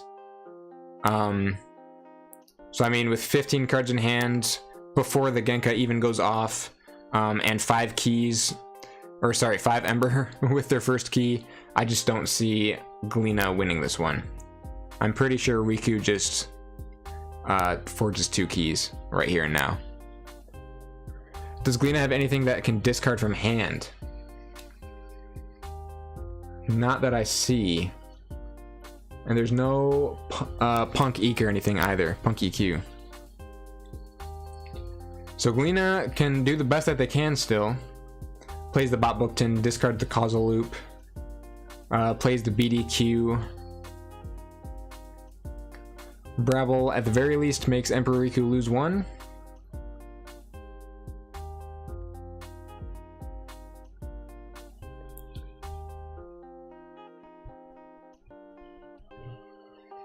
BDQ is putting in some work.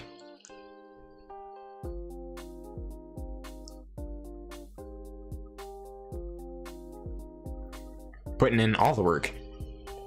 Did Infernus purge the Martian Generosity? It doesn't look like it. The 2 purge cards are Dust Chronicles and Perplexing Sophistry. So it is still up and ready to go.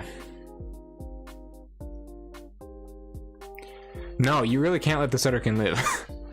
You really can't.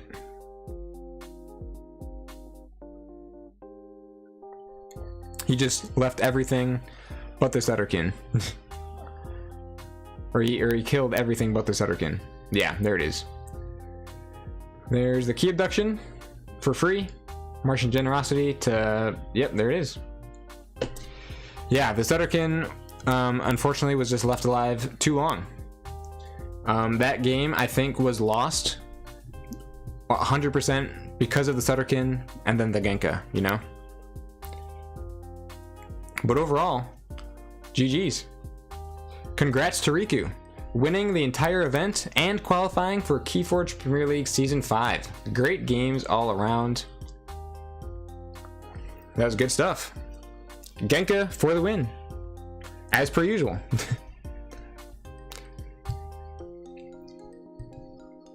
Insane. Alrighty, well, I mean, hey, good games to everybody who played. The entire event was a lot of fun to watch. The games were super cool, very high level play.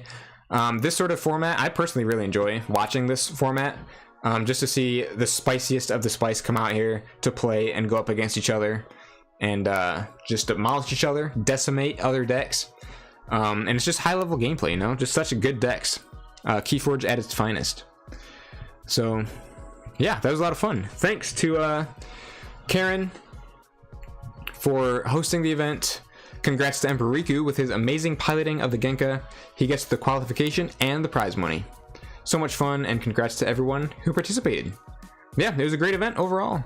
Thanks to everybody who participated. Thanks to all of you guys stopping in the stream and spectating with me. It was a lot of fun having you guys in here in the chat. We had lots of great discussions, a really good time watching these games and talking about different stuff. So overall, it was a lot of fun. Sorry that near the end of my stream, the like connection started dipping in and out a little bit, but hopefully it didn't affect too much. Yeah, that was a lot of fun. Thanks again to Karen for hosting. And overall, I had a great time. So thank you all so much for watching, and I can't wait to see you all again in the next one. Next Saturday, or not next Saturday, next month on the 3rd Saturday, we should have the 8th qualifier event for KeyForge Premiere League, which should be a lot of fun. And of course, next week I definitely have a couple videos coming out. If you haven't already, be sure to subscribe. We are this close to 1,000 subscribers, which is absolutely insane. So if you haven't subscribed, be sure to do that. Adaptive is the format, it looks like, for next week. So yeah, can't wait to see you all again in the next one. See you later.